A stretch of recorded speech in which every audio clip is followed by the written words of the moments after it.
interesantes que hemos desarrollado mi amigo y colega psicoanalista Richard Frankel en Boston, que se llama, yo creo que en el PowerPoint podríamos ver el título tal vez. Carlos Manuel, yo no veo si es que está el PowerPoint prendido.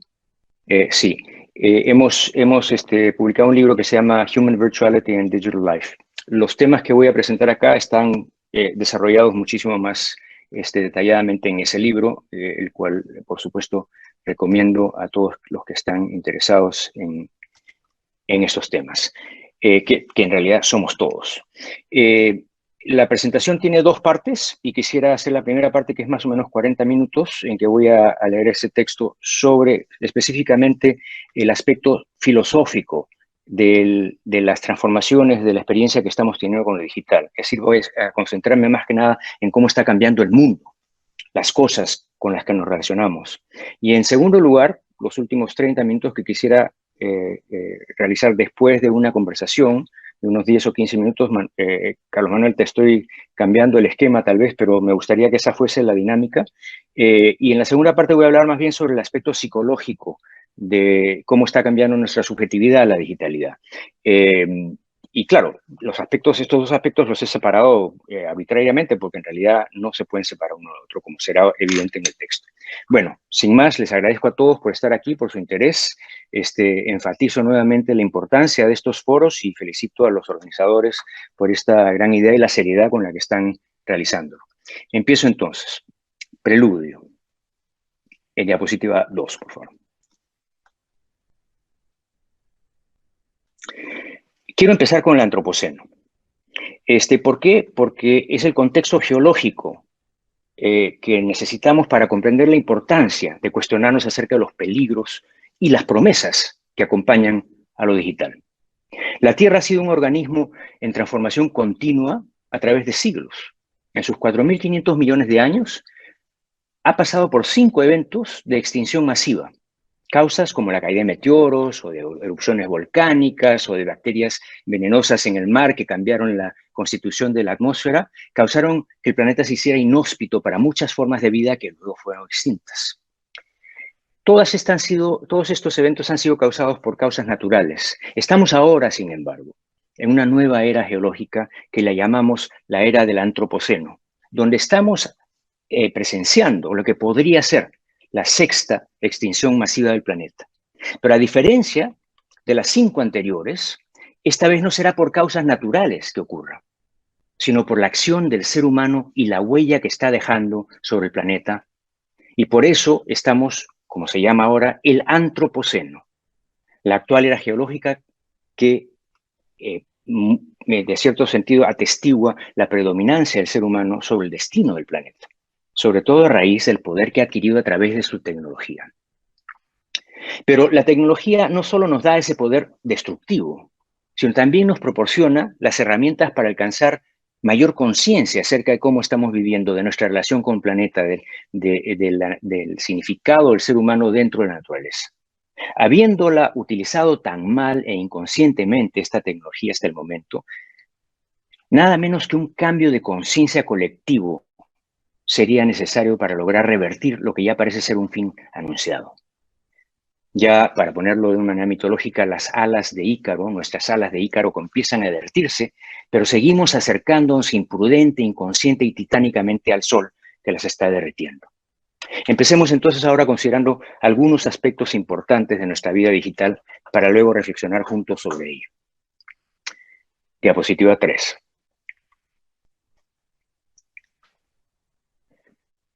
La asombrosa ubicuidad de lo virtual en la vida contemporánea está reestructurando radicalmente nuestra psicología, cambiando nuestras sociedades y cultura, y teniendo profundos efectos sobre quiénes somos, cómo nos comportamos entre nosotros y sobre el tipo de mundo que estamos habitando. Esto es claramente evidente en la indispensabilidad del smartphone, por ejemplo, en nuestros modos de vida cada vez más automatizados, en las omnipresentes pantallas y las crecientes entidades virtuales e inteligencias artificiales con las que estamos viviendo en nuestras casas, nuestras oficinas, nuestros espacios sociales, nuestros bolsillos. La velocidad de la comunicación digital altera radicalmente nuestra experiencia del tiempo y del espacio. El tiempo real y el espacio virtual son nuevas categorías de nuestra existencia que introducen dramáticas transformaciones en nuestra forma de vida.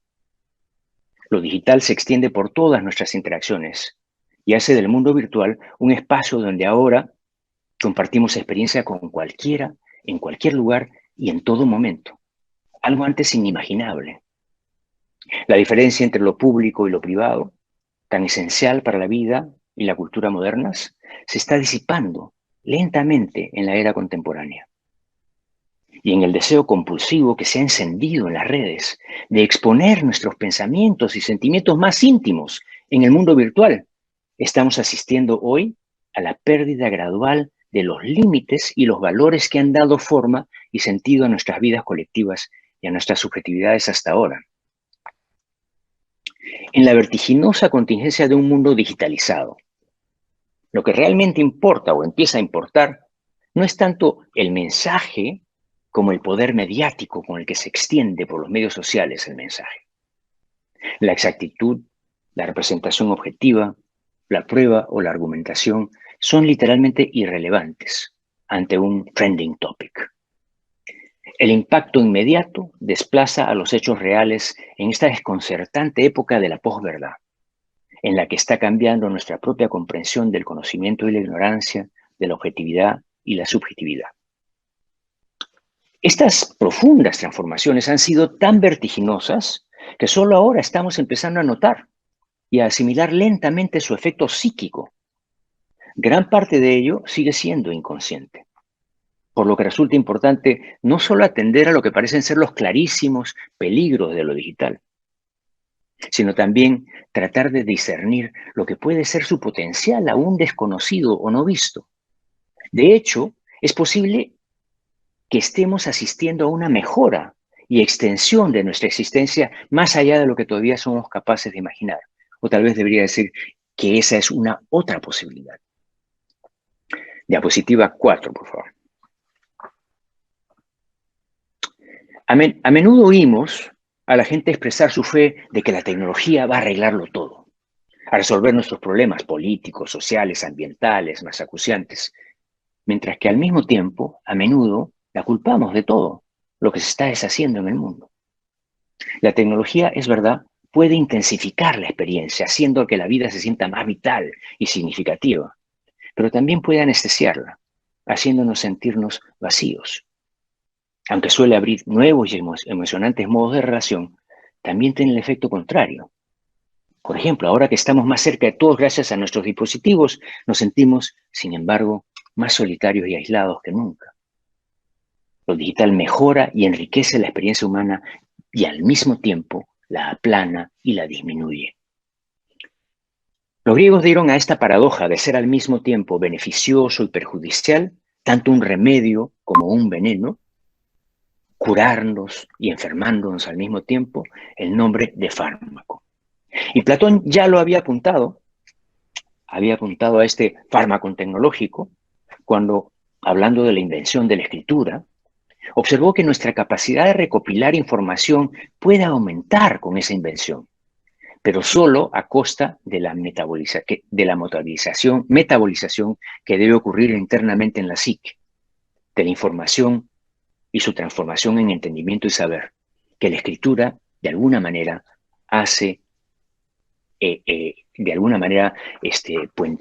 podemos dejar atrás. Y Derrida en nuestra época profundiza en esa idea, cuando afirma que, diapositiva 5, al igual que la escritura o el dibujo, cada tecnología de realidad virtual es un fármaco, cura, remedio, poción, droga, veneno, magia, etc. Facilitan la memoria y mejoran la experiencia y las sensaciones. Pero al hacerlo, facilitan el olvido, la incapacidad y la privación sensorial. Diapositiva 6. En la lógica del fármaco, lo que complementa o apoya al mismo tiempo debilita. Lo que cultiva al mismo tiempo socava. El concepto de fármaco sirve entonces de principio rector para empezar a cultivar una actitud frente a la tecnología que sea capaz de atender simultáneamente y sistemáticamente tanto a la sombra como a la luz de lo digital. O sea, esa polarización me parece que es necesario evitarla. Para reflexionar seriamente sobre lo digital, desde la realidad virtual, los videojuegos, las redes sociales, los robots, la inteligencia artificial, hasta el consumismo y la pornografía en Internet, y nuestra creciente dependencia en el teléfono inteligente, en el smartphone. Diapositiva 7, por favor.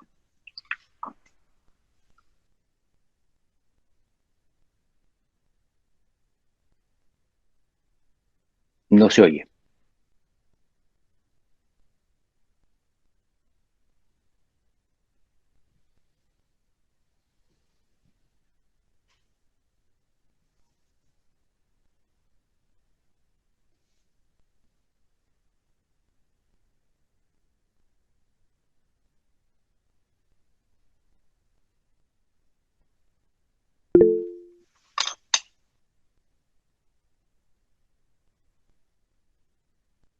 Carlos, parece que hay que compartir el audio.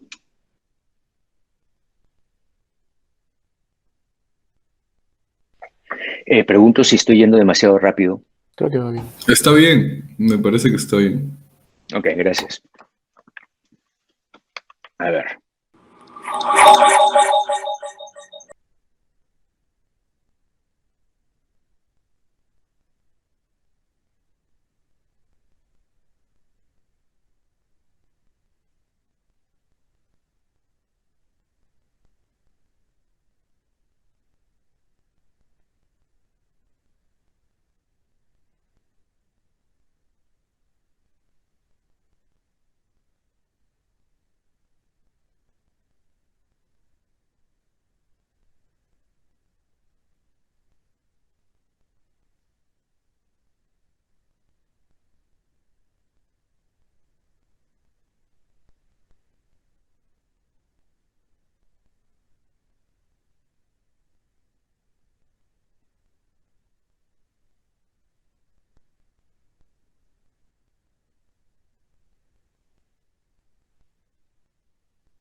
Ok, diapositiva 8. Lástima que no se pudo escuchar el soundtrack, pero espero que la imagen haya sido suficientemente poderosa. Estamos inclinados a pensar erróneamente que lo virtual aparece por primera vez con la virtualidad digital, que la realidad virtual es nuestro primer encuentro con lo virtual. Pero no, la historia de lo virtual es tan larga como la historia del lenguaje, pues la virtualidad aparece con nuestra capacidad de hablar. Cuando articulamos nuestra experiencia en palabras, levantamos, por así decirlo, el mundo actual al ámbito del pensamiento. Ese nuevo espacio que creamos al poner el mundo en palabras o imágenes es lo virtual, donde somos capaces de pensar, imaginar, fantasear e inventar el mundo. En principio, entonces, lo virtual se encontraba en la mente o en superficies planas inscritas en la mente al principio, en imágenes y textos.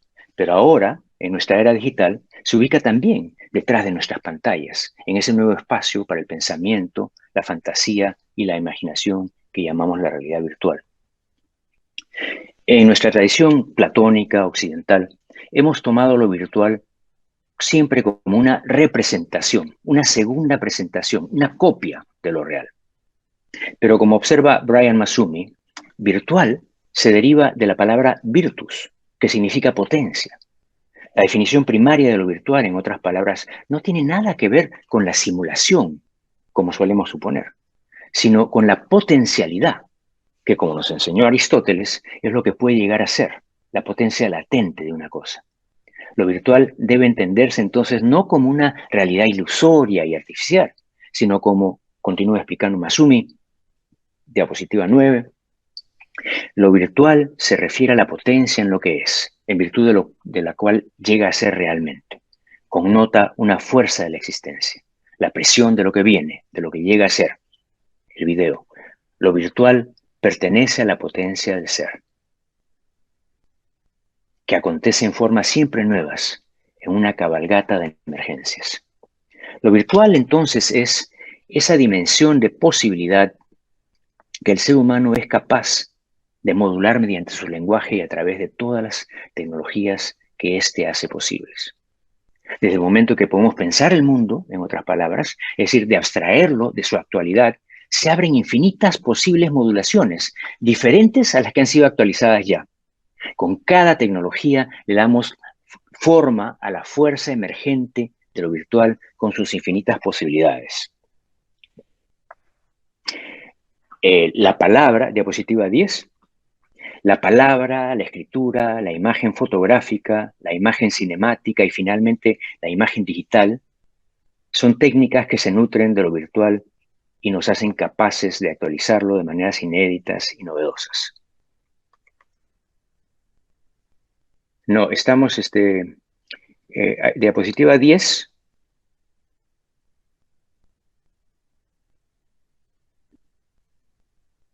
Esa es la que si pudieses correrla para que la vean.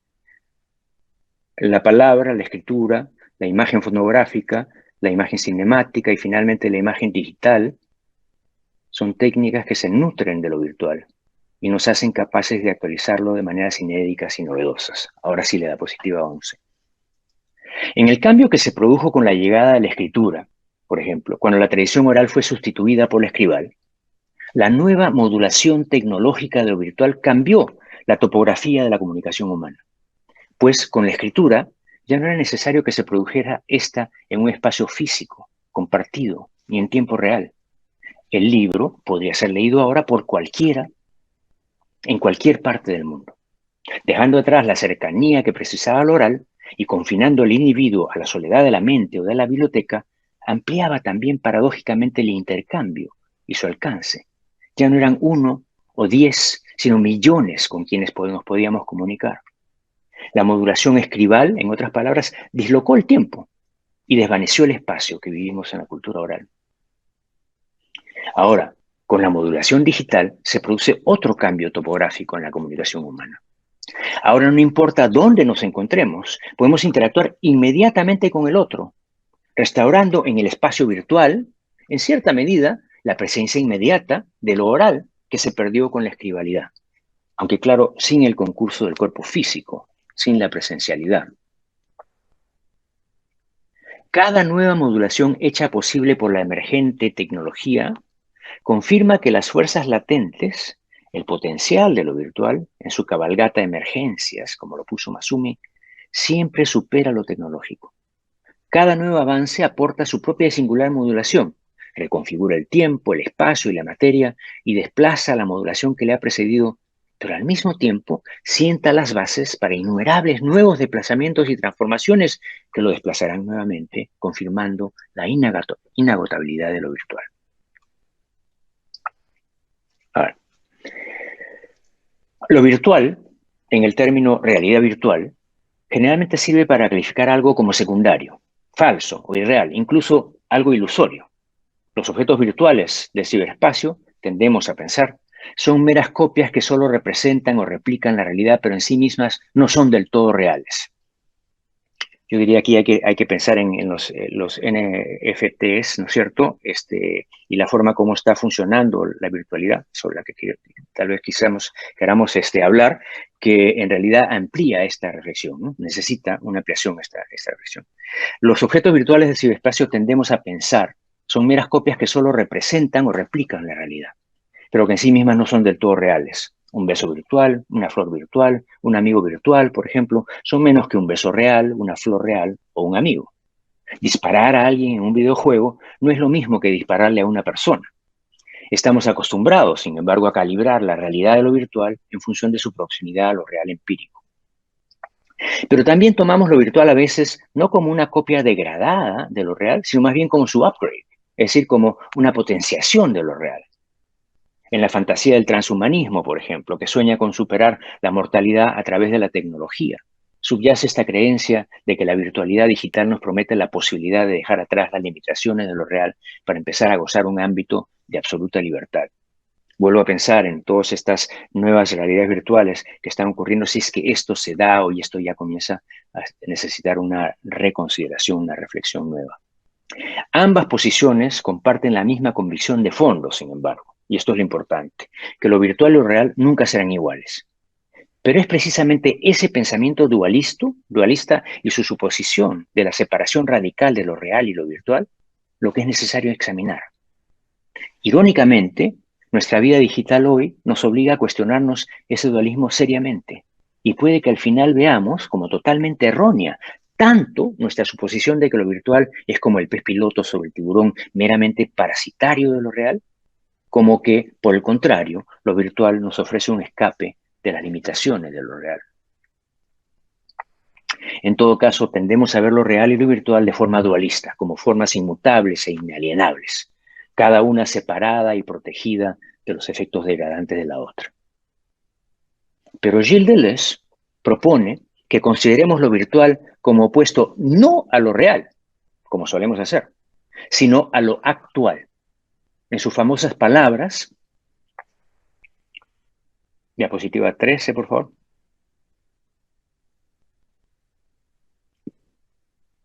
En sus propias palabras, lo virtual es plenamente real en la medida en que es virtual. Es real sin ser actual. Lo que está proponiendo es ver a lo virtual y lo real como en constante intercambio y flujo permanente. No existe ningún dualismo. Ni lo real ni lo virtual son más originarios ni más auténticos, ni compiten entre sí ni se amenazan mutuamente. Podríamos decir más bien que lo real y lo virtual se amalgaman en el abrazo heraclíteo del devenir, haciendo alusión al filósofo que afirmaba que todo está en incesante fluir. Lo virtual no reside fuera de lo real, sino que habita en su mismo centro. Por ejemplo, la fantasía y la imaginación son dimensiones virtuales de la mente, que, aunque no son actuales, dan nombre a algo real en nuestra experiencia. Por tanto, lo real no es solo lo actual, sino también lo virtual. Para repetir, lo real no es sinónimo de lo actual, ni lo virtual se opone a lo real, más bien es parte de él. Y si lo virtual informa lo real incluso antes de que lo real se actualice, en otras palabras, si no hay un modelo originario que lo virtual copia, ya sea distorsionándolo o mejorándolo, lo virtual insemina y es inseminado por lo actual. Todo está cambiando potencialmente todo el tiempo. Declarar que solo lo actual es real evidencia un deseo de sedimentar la existencia y delata una resistencia al cambio que ha sido característica de la filosofía durante 2000 y pico de años. Esa resistencia caracteriza a la filosofía tradicional que por ello mismo Deleuze denomina como la imagen dogmática del pensamiento, debido a su resistencia a toda mutabilidad y diferencia, a su rigor mortis. Ver todo pensamiento como representación de algo, inmutable a lo que pretende emular, ignora y excluye otros modos de pensamiento que el representacional y descarta la mutabilidad de la experiencia sensible, sustituyéndola con una realidad intelectual inmutable y trascendente.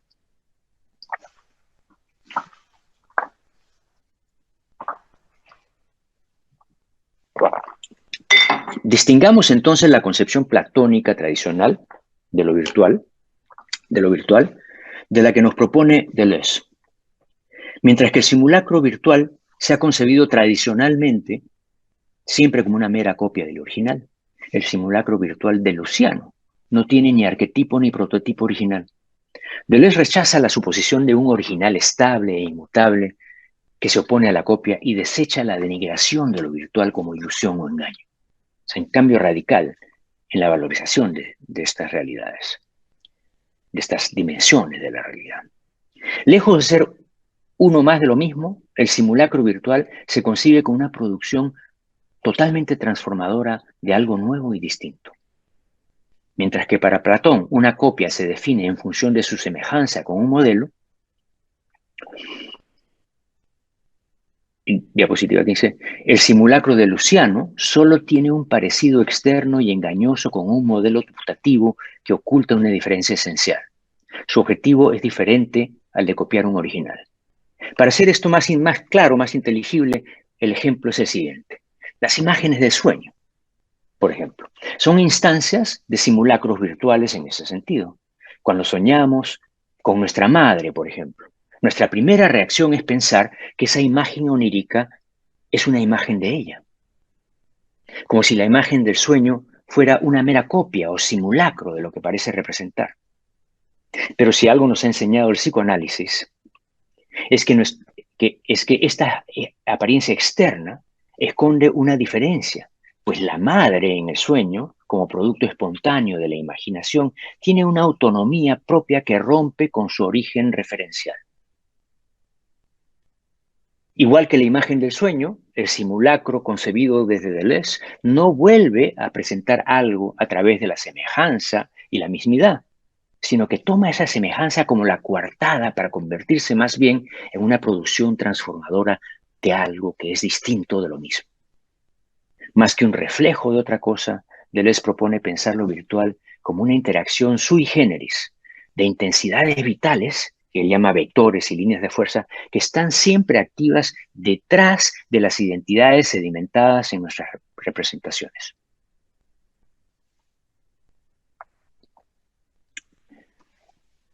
Todo es vibración, decía Einstein. Y en la nueva ontología que empieza a surgir de estas reflexiones, detrás de todas nuestras percepciones estables, existe la multiplicidad vital siempre cambiante de lo sensible, que se compone de micropercepciones. Es decir, todo lo que vemos, nuestras macropercepciones, están siempre cargadas de percepciones difusas o inconscientes subterráneas. Es a partir de constelaciones de intensidades diferentes que circulen libremente por debajo de nuestra conciencia que acaban emergiendo las percepciones claras y conscientes de nuestra percepción.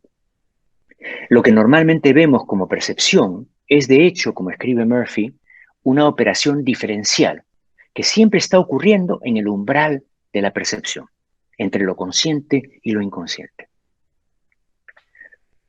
Lo virtual es entonces una presencia inmanente que subyace a lo real, una energía pulsante, una pura corriente asubjetiva, una vitalidad indeterminada, un poder abierto de reorganización que está hecho de virtualidades, como dice Deleuze.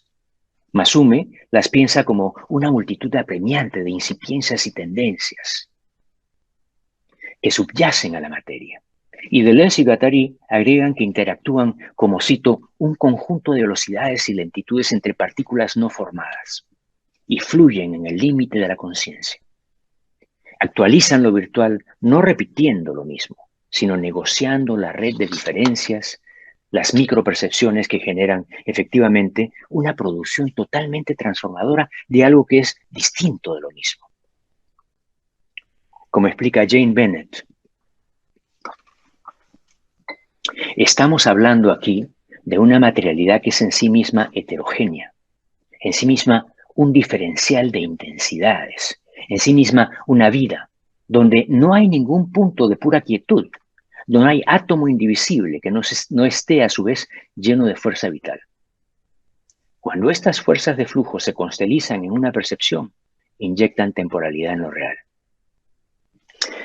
Bueno, todo esto para decir que cambia entonces la constitución del mundo en el que nos encontramos por las formas en que comenzamos a aprender a ver a través de la digitalidad. Quiero darles un ejemplo ahora de cómo es que puede suceder esta transformación, digamos, en la constitución de nuestro mundo, en las cosas que observamos. Con este video eh, que vamos a mostrar en este momento. Sí, ¿se lo podemos mostrar primero?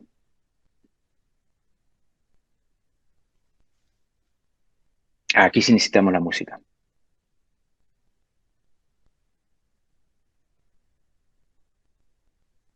Necesitamos la música, Carlos.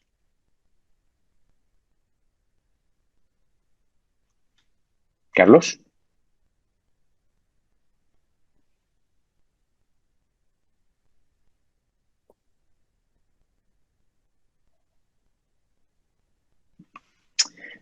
Ok, bueno, limitaciones de la técnica, desgraciadamente no han podido escuchar la música, que es importante, siempre es importante la música, sobre todo es una de las ventajas que tenemos en la virtualidad para darle más profundidad y más complejidad a lo que estamos diciendo, captar diferentes niveles de la conciencia que también son importantes.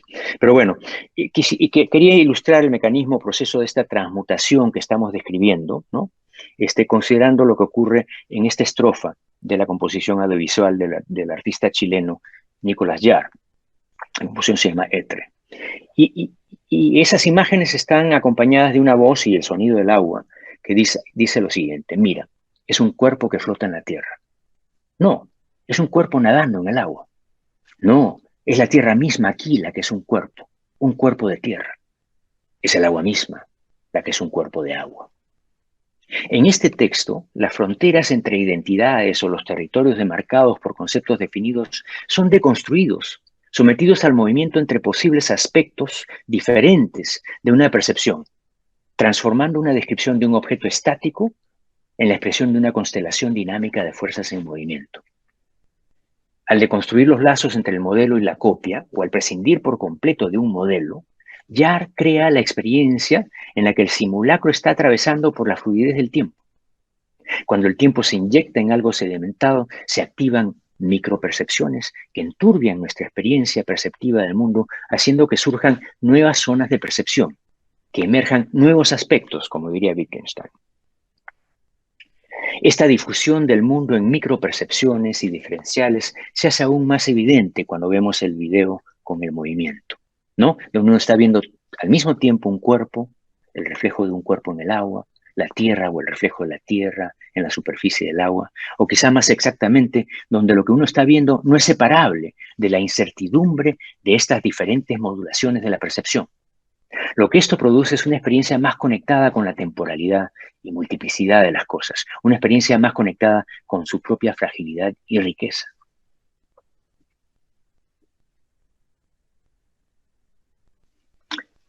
En nuestra vida digital empezamos a percibir y experimentar el mundo ya no tanto en términos de sustancias estables, sino de procesos.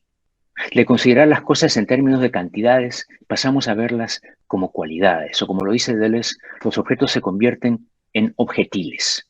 El objetil es decir, el objeto es concebido como entidad de movimiento, como proyectil, como acontecimiento.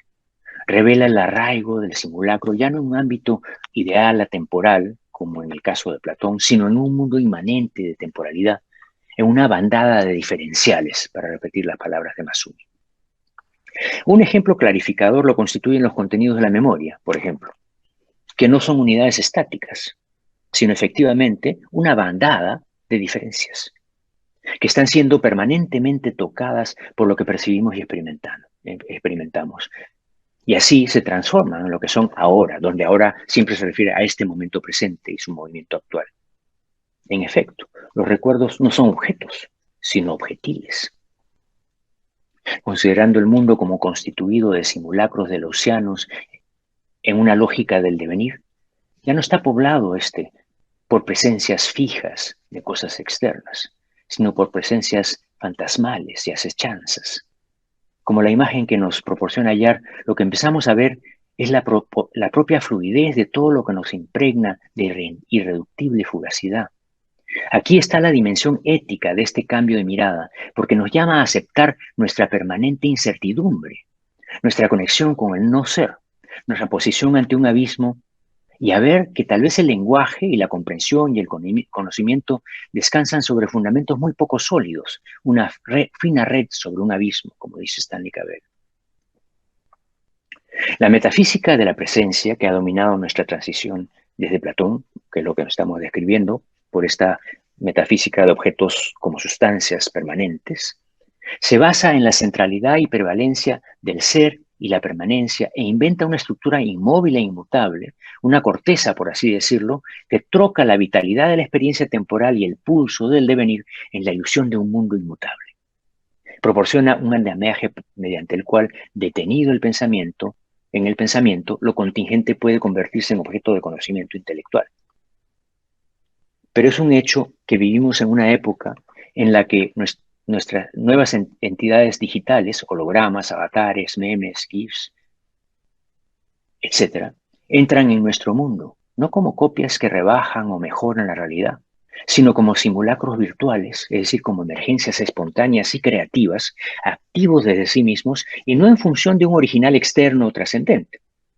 Dado el impacto que tienen nuestros artilugios tecnológicos en la forma en que experimentamos el mundo, necesitamos una nueva ontología que, en lugar de encubrir o sedimentar, nos abra a la vitalidad de la experiencia y de su complejidad diferencial.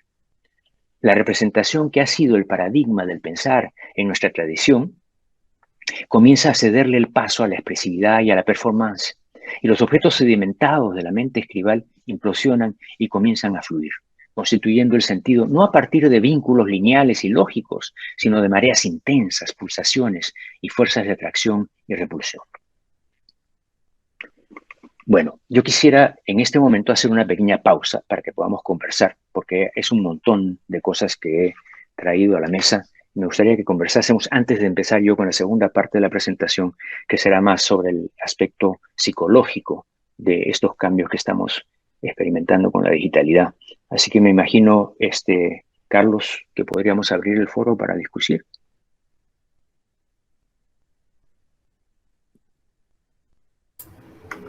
Por favor, sí, comenten si hay dudas. Yo también tengo mis preguntas, pero por favor, si hay alguien. Esta es la oportunidad también para decirles que mientras estoy hablando, si se les ocurre algo, apúntenlo en el chat, porque eso nos va a servir a nosotros de insumo también para la conversación. O sea, yo creo que el propósito de esta reunión, yo sé que están habiendo tantas estas reuniones que ya uno tiene hasta dificultad en llegar a las cosas que le interesan, pero lo importante es que se vuelva una cosa más común y que podamos verlo como una conversación. Nos sentamos en el café, estamos conversando, no hay nada especial en esto, pero sí, la participación a mí me parece en la discusión es lo más importante. Eso yo pienso que en todo lo que he dicho, pues habrán algunas cosas que valga la pena conversar antes de avanzar. Tal vez, Carlos, puedas empezar tú.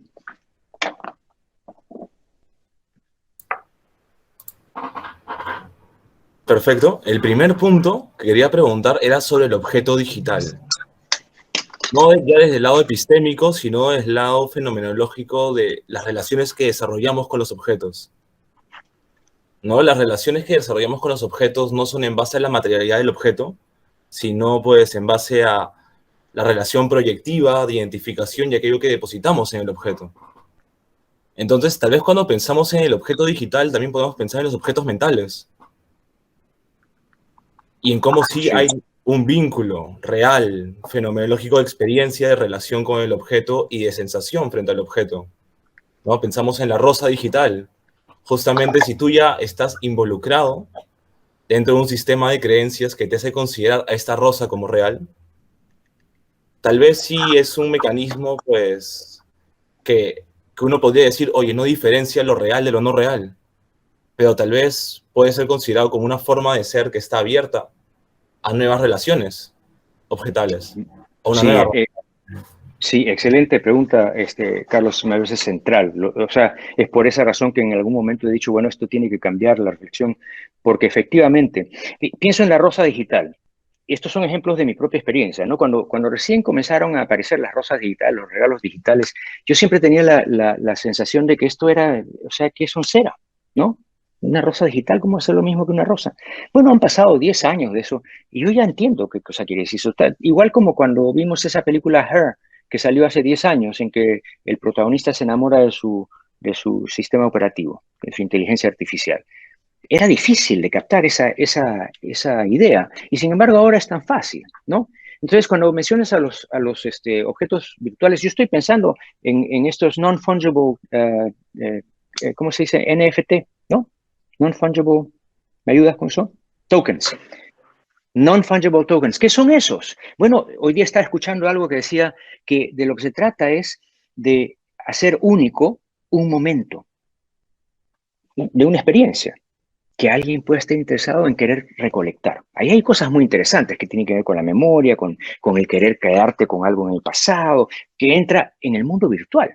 Entonces ya aquí hay cosas interesantes que pensar acerca efectivamente de nuestra relación con ellos, pero también de lo que significa con respecto a nuestra memoria. Y más allá de eso, me parece a mí que la pregunta que plantea tu pregunta es ¿cuál es la relación efectivamente entre lo subjetivo y lo objetivo? Entre los sueños y la realidad, entre lo virtual y lo real. O sea, hemos vivido en una realidad que ha sido de alguna manera eh, separada, divorciada, ¿no? de lo que es lo virtual. Parte de lo que he estado tratando de decir es que lo virtual ha estado siempre con nosotros y que esa distinción que hemos hecho por X razones, que ahora le hemos trasladado a lo digital mismo nos está diciendo no, así no pueden entender lo que está pasando. Entonces el reto es cómo podemos reconcebir la realidad y su relación con la fantasía, lo objetivo y su relación con lo subjetivo, nuestra percepción con nuestros sentimientos, con nuestros intereses, con nuestros deseos.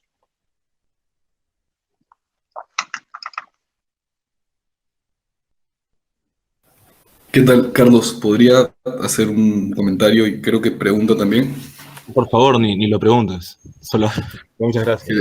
No, Pensando en pregúntame. en lo último que comentaban sobre esta diferencia entre la subjetividad y objetividad que puede presentar el objeto virtual, estaba pensando en nuevas redes de conectividad que implican también aparatos físicos, pero que participan en esta nueva interacción digital, puesto que la información y el contenido que les permite operar está pues en las nubes, ¿no? En las nubes digitales. Pienso, por ejemplo, en la interacción que puede tener este sistema de luces que capta el movimiento para poder funcionar y está muy presente en las casas y toda esta... bueno, no mucho acá, más en Estados Unidos, ¿no? El funcionamiento inteligente de las casas, que recopila la información casi de la vida cotidiana de la persona que vive ahí y a través de esa información puede interactuar entre esos mismos objetos para poder cumplir ciertas funciones que la persona le exija, por ejemplo, despertarlo en la mañana o de repente preparar el café a cierta hora y un montón de cosas, ¿no? Este tipo de tecnologías se le conoce como el Internet de las Cosas, que es una interacción física de objetos que también pertenecen a lo digital. Y pensaba en que en eso podría ser una muestra de que esta diferenciación, como bien has estado mencionando, en realidad no existe, puesto que no habría forma de negar que, además de que lo digital puede llegar a condicionar y describir la realidad fáctica, también puede estar presente dentro de ella y seguir siendo virtual. No sé si me dejó explicar. No, sí, sí, absolutamente. Ese es un excelente ejemplo el que estás dando de la forma como la digitalidad nos está haciendo reconcebir la relación entre lo virtual y lo real, ¿no? O sea, yo pienso, por ejemplo, hoy estaba escuchando a Harari, no sé si lo vieron ustedes en una entrevista que dio a la BBC, en la que habla del hackeo de seres humanos. Entonces, por ejemplo, las inteligencias artificiales que están en las casas en Estados Unidos muy frecuentemente, ¿no? Que van de alguna manera recogiendo datos acerca de la vida de uno, comienzan a conocer lo que uno es, en cierto sentido, más que lo que uno mismo se conoce, ¿no es cierto? Y en la medida en que los algoritmos comiencen a ser más potentes y a tomar más, a dejarlos, que les dejemos tomar más decisiones, más va a estar nuestra vida determinada por lo que está determinado por los algoritmos que por nuestros deseos. O tal vez los algoritmos estarán descubriendo nuestros deseos de manera más clara que nosotros, ¿no? Y en ese sentido, entonces, estamos hablando de una realidad en la que el ser humano hackeado comienza a habitar un mundo que no es solamente un mundo de objetos, de cosas objetivas, sino del deseo que está de alguna manera materializado en las cosas que se le ofrecen tanto en lo virtual como en lo real. Entonces, digamos, no sé si estoy respondiendo tu pregunta o si había una pregunta realmente atrás de eso, pero sí me parece que es muy acertado pensar en lo que está haciendo el Internet de las cosas con nosotros como la fusión, de alguna manera, la integración, ¿no? Que tal vez ya había existido antes, pero que ahora por la existencia de este espacio virtual, que es en cierto sentido también empírico, ¿no es cierto? Pero radicalmente diferente del otro, estamos comenzando a reconocer una forma de existencia, una vida que no es solamente empírica, sino una vida que es virtual al mismo tiempo, que es lo que yo quiero llamar nuestra vida digital, ¿no? No sé si esto responde tu pregunta, Julio. Sí, bueno, creo que también era más un comentario, pero de hecho me parece que no habría de ser necesario bifurcar la digitalidad, ¿no? Como has estado mencionando. Claro, lo interesante es que esa bifurcación es algo que hemos aprendido, ¿no es cierto? Este dualismo, el dualismo entre lo trascendente y lo real y lo ilusorio y lo aparente, para dar un ejemplo. Y lo que me parece a mí que está surgiendo a través de la digitalidad es una nueva conciencia de algo que siempre ha sido el caso, que es que las cosas son temporales y que entonces esa trascendencia es inmanente a las cosas, ¿no? O sea, los conceptos que tenemos están inmersos en la temporalidad y que eso cambia radicalmente la forma como podemos concebir nosotros nuestra propia existencia, ¿no? Nuestros pensamientos, nuestros sentimientos. Y hasta cierto punto podríamos decir en el uso que tenemos de estos objetos, en la utilidad pragmática que tienen, por ejemplo, en nuestra comunicación digital o de repente en el caso de algoritmos que tienen funciones más operativas en la resolución de un problema o X cosas. Pensando en esta suerte de distinción que mencionaste acerca de la virtualidad supuesta desde Wittgenstein, que me parece muy plausible, ¿no? Porque de cierto modo los juegos del lenguaje son aquellos que describen, pero que también transforman la realidad y no la transforman arbitrariamente, sino la transforman a partir de la utilización de los participantes, que es algo que me parece muy, muy vigente o muy plausible si es que pensamos en términos de digitalidad. Incluso creo que la dimensión pragmática y la habitualidad como criterio normativo en la participación digital es fundamental porque es demasiado utilitario nuestra primera interacción con la digitalidad. Ya luego, en estas alturas de la vida y de la historia, podemos decir que ya es más espontánea, pero en un primer momento creo que el horizonte de lo digital, como los algoritmos y el mismo Internet de las cosas, tenía exigencias un poco más funcionales. Eso también es una suerte de comentario. Sí, sí, sí, muy, muy interesante. Muy interesante lo que estás diciendo. Bueno, yo puedo seguir. Tal vez eso sea lo más indicado, si es que no hay comentarios o preguntas. Lo que sí les pido entonces es que vayan apuntándolo en el chat. No sé si es que en el chat tenemos algo. Sí, sí, sí. Ajá. De Carlos Ricketts, él pregunta, ¿cuál es la relación entre virtualidad y temporalidad? Bueno, esa es una buena pregunta, porque claro, ¿qué cosa es la virtualidad? Si estamos definiendo la virtualidad como ese espacio de potencialidad, ¿no? Que no solamente, digamos, que está inserto en todas las cosas, sino que también surge a partir de la conciencia del ser humano.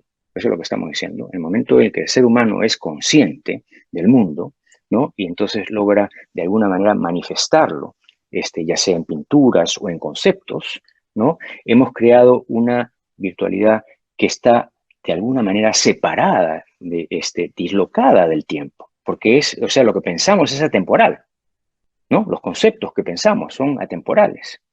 Pero me parece que el reto en nuestra época, ¿no? Es ver cómo es que la virtualidad nos está dando una concepción nueva de nuestra relación con lo temporal. O sea, nos está mostrando, en cierto sentido, la virtualidad digital, ¿no? Algo que habíamos logrado de alguna manera esconder en nuestros conceptos fijos, en nuestras concepciones de la realidad como sustancias, ¿no? Entonces, la virtualidad digital me parece a mí que podría verse como una especie de incentivo a la recuperación de la temporalidad de la experiencia, ¿no? Por eso es que hablaba del abrazo heraclíteo, ¿no? Del devenir.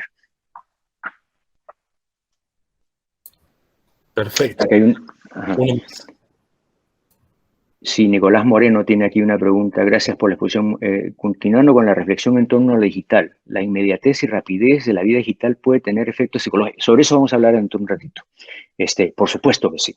Y los conocemos todos. O sea, me gustaría eventualmente que cada uno explique qué cosa es lo que está experimentando, porque en lo psicológico es lo más inmediato, ¿no? La filosofía requiere un poco más de reflexión, pero lo psicológico es casi descriptivo, en cierto sentido. Nos pueden volver seres ansiosos que esperan estímulos y resultados instantáneos. Sobre eso, Nicolás, hablo en un segundo. Así que no necesito responderte inmediatamente. Tengo tal vez... Sí. Justo antes de... Sí. era sobre la temporalidad, ¿no? Porque también a veces parece que aquellas cosas que duran mucho tiempo, o más tiempo del usual, parecen inmortales, parecen perpetuas. Pero la degradación de la digitalidad es real. La corrupción de los archivos, la pérdida de la memoria. No existe ciencia que evite que algo desaparezca. Ya, ¿y cuál es tu punto? Que pienso yo que tal vez no hay o sea, no hay atemporalidad en lo digital, sino otro tipo de temporalidad. Sí, no, yo no me refería a la atemporalidad de lo digital, que obviamente, precisamente porque es una virtualidad que comparte de la temporalidad que está afuera, ¿no? En lo que concebimos como temporal, es diferente de la virtualidad en la mente. La virtualidad en la mente no tiene tiempo. Eso es lo que descubrieron los griegos, ¿no? O sea, tenemos un mundo inmutable. Eso es lo que hace que Platón se entusiasme y Sócrates nos diga que la razón es la única manera de conocer la realidad. Pero ahí hay una negación de la temporalidad. Y lo que la digitalidad nos está mostrando es que esa virtualidad que parecía temporal en realidad no es atemporal. Cuando la separamos de lo empírico, estamos de alguna manera divorciándola, ¿no? Traicionando a la realidad. Ya Nietzsche nos decía, ¿no? Que las palabras son siempre mentiras, porque nos dan información, nos hacen posible algo hacen las cosas inteligibles solo a costa de las cosas que siempre están en movimiento, que de otra manera no podríamos conocer. Bueno, si no hay más preguntas, creo que podemos seguir avanzando con el texto. Y como les dije, la primera parte era más sobre la ontología, lo que está pasando con la realidad, desde la perspectiva filosófica, y ahora quiero hablar más bien sobre lo que significa la digitalidad con respecto a nuestra constitución psicológica, nuestra psique, ¿no? Entonces empieza así. Siguiente, exacto. Para Jung, el hombre moderno buscaba su alma en la interioridad de la psique individual, pero hoy, como habitantes de la era digital, nos volvemos hacia afuera, hacia lo colectivo, para descubrir nuestras profundidades. Vivimos menos dentro de nosotros mismos y de nuestros cuerpos y más en los espacios virtuales que surgen del intercambio entre los teléfonos inteligentes, las redes sociales y la Internet que los conecta. Esto tiene un amplio impacto en cómo experimentamos la realidad psíquica. Para el sujeto digital en busca de un alma, ese lugar interno de profundidad y otredad está totalmente exteriorizado por nuestras tecnologías. Jung decía que en la época moderna nuestros dioses ya no se encontraban en el cielo, sino en nuestras patologías. Podríamos decir que hoy no se encuentran en los cielos, sino en la nube. Y no en nuestras patologías, sino en los dispositivos que llevamos con nosotros a todas partes. En una época en la que la exhibición de uno mismo y la conexión a la red se han convertido en la norma. Ya no hay secretos, ya no hay rincones ocultos de la psique que sean inmunes a la exposición. La confesión de uno mismo se ha convertido en un imperativo cultural casi. En la transparencia digital, el intercambio de imágenes y relatos íntimos en un espacio virtual ampliado y público, Twitter, Snapchat, TikTok, Instagram, Facebook, se ha convertido en una de nuestras instituciones culturales más nuevas y valoradas. Y la propia coherencia depende ahora de la exhibición de uno mismo. Nos conocemos mejor a nosotros mismos, nos sentimos más íntegros y completos cuando transmitimos al mundo los acontecimientos de nuestra vida a medida que van sucediendo. El desarrollo de la conciencia de uno mismo se arraiga ahora en cómo nos ven, cómo nos conocen y aprueban los demás en el espacio virtual. El reconocimiento de nuestras palabras y acciones por parte de otro receptivo, cuántos likes, cuántos seguidores, nos ayuda a aferrarnos a lo que somos y nos hace sentir relevantes y coherentes. Es como si viviéramos en un panóptico digital, donde todo se va volviendo un perpetuo show. Pareciéramos estar cada vez más sometidos al juicio externo y cada vez más desconectados de cualquier profundidad interior. Esa desconexión se hace evidente en nuestra intolerancia al silencio y nuestra resistencia a la soledad, en el discurso cada vez menos metafórico, poético y más literal, que convierta la conversación en ocasión ya no para la reflexión y la comunión con el otro, sino para el binge watching y el chisme. La velocidad e inmediatez de la vida digital y el empoderamiento de ella que ella inspira se extiende a la sociedad entera.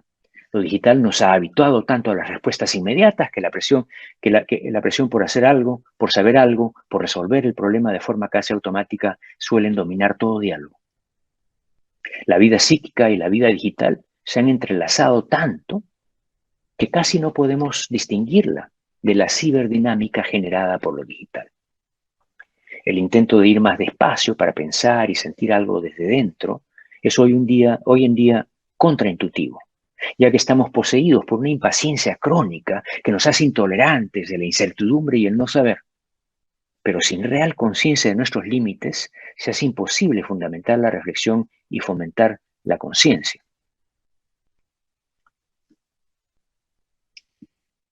Diapositiva 23. El narcisismo es quizás la tendencia más vulnerable del alma humana, particularmente frente a lo digital. El amor por uno mismo es el lugar desde el que empezamos a amar, y por ello alberga nuestras heridas más primarias y nuestras mayores ambivalencias. No se puede evitar el hecho de que en casi todo lo que ocupa nuestra mente hay una proyección y una inversión narcisista, muy a menudo oculta. Siendo seres deseantes, el narcisismo siempre nos tiene en sus garras. Pero esto no siempre tiene que ser negativo. Como nos lo recuerda Derrida, hay diferentes formas de ser atrapado por él. Diapositiva 24. No hay narcisismo y no narcisismo. Hay narcisismos más o menos amplios, generosos, abiertos, extendidos. Lo que se llama no narcisismo no es en general sino la economía de un narcisismo mucho más acogedor y hospitalario, mucho más abierto a la experiencia del otro como otro. Y continúa. Creo que sin un movimiento de reapropiación narcisista, la relación con el otro quedaría absolutamente destruida. La relación con el otro, aunque siga siendo asimétrica y abierta, debe trazar un movimiento de reapropiación a imagen de uno mismo para que el amor sea posible. El amor es narcisista. A través de esta idea de que el amor en sí mismo es narcisista, Derrida está enfatizando una ambigüedad fundamental en la relación con el otro. O, en términos ligeramente diferentes, está subrayando el conflicto inherente y duradero entre nuestro interés personal y nuestra inversión en el bienestar del otro. El mito de Narciso, imagen central de nuestra cultura, contiene en sí mismo toda la rica y sugestiva complejidad a la que Derrida se refiere. El hermoso joven, inclinado sobre el estanque, embelesado por la visión de su propio reflejo, sugiere dos lecturas muy diferentes. La visión del psicoanálisis clásico sostiene que lo que estamos presenciando aquí, en su forma más pura, es una imagen del amor propio, una absorción solipsista en un reflejo bellamente magnificado del yo a expensas de la propia inversión en otro. En el mito, este otro está representado por la figura de Eco, que está enamorada de Narciso, pero tiene que aceptar que su ensimismamiento le hace insensible a su amor. Este ensimismamiento coincide con la visión de Freud del narcisismo primario, inherente a la vida infantil temprana. Un bebé en los primeros momentos se encuentra en un estado de autosatisfacción casi totalizante que no necesita de un otro. Pero para James Hillman hay una posible segunda lectura. Narciso se inclina hacia afuera y hacia la imagen. No está envuelto en sus propios sentimientos, en su propio yo. Se ha olvidado de sí mismo. El subjetivismo ha desaparecido por completo. No hay narcisismo alguno. La imagen llena la conciencia y su deseo. Para Hillman, Narciso es un ejemplo de la imaginación como dimensión asubjetiva y autónoma de la vida psíquica. Lu Andrea Salomé, figura central en la historia temprana del psicoanálisis, subraya este punto de señalar que lo que realmente embriaga a Narciso no es su propia imagen, sino el mundo reflejado en el estanque. Narciso no se miraba en un espejo hecho por el hombre, sino en un estanque del bosque, el espejo de la naturaleza. De modo que lo que veía no era solamente su propio rostro, sino su rostro en unión con el mundo exterior e ilimitado de la naturaleza.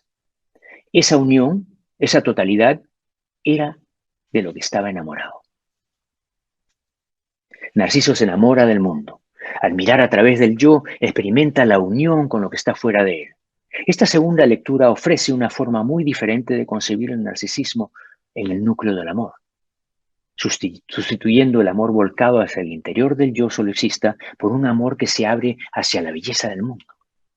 En lugar de manifestar un deseo frenético de estamparse en todas partes, se trata de un narcisismo que suple su propio rostro con el de la naturaleza, una imagen que habla de la disolución del yo en el mundo exterior e ilimitado. Como dice Hillman, el subjetivismo ha desaparecido por completo. A la luz de esta segunda lectura podemos ver cómo el narcisismo digital, al conectar con tanta gente de tantas maneras, fomenta una apertura existencialmente expansiva del yo hacia el mundo, una postura más acogedora y hospitalaria hacia el otro como otro. Sin embargo, también puede impulsarnos a replegarnos sobre nosotros mismos, en un incesante ensimismamiento, bloqueando el mundo, en la constante aceleración y sobreexcitación digital que hacen posible la lentitud y la calma necesarias para la reflexión. Apenas podemos ser conscientes de estas fuerzas opuestas.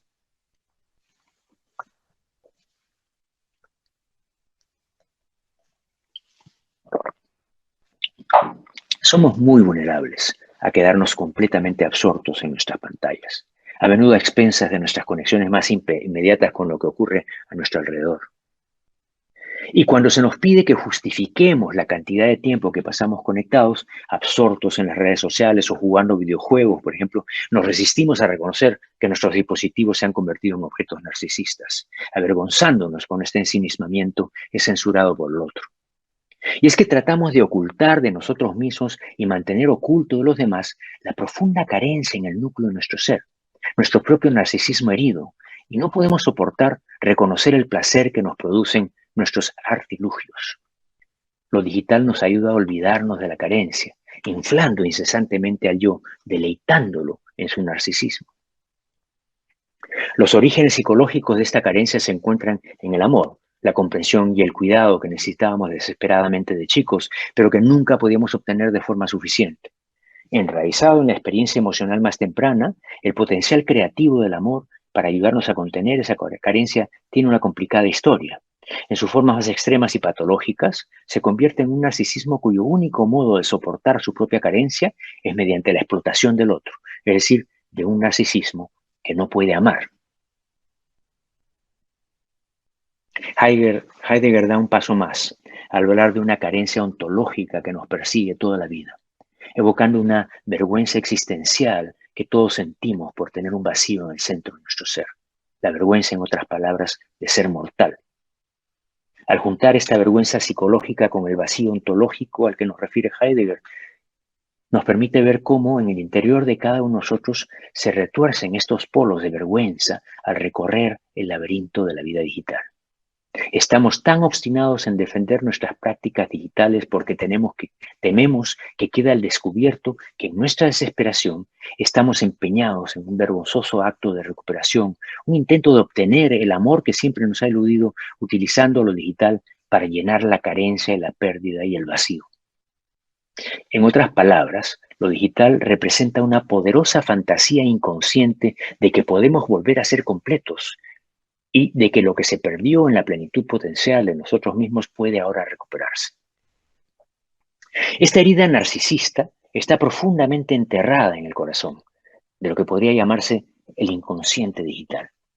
Cada uno de nosotros, en nuestras maneras particulares e idiosincráticas, nos vemos impulsados a explotar lo digital en la esperanza de una vida virtual en la que no nos falte ya nada.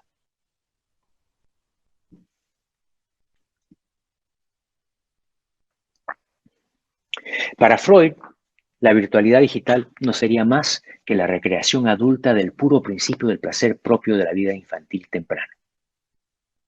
Y el Internet, un dispositivo narcisista regresivo, con la capacidad alucinatoria de darle vida a los objetos de nuestro deseo.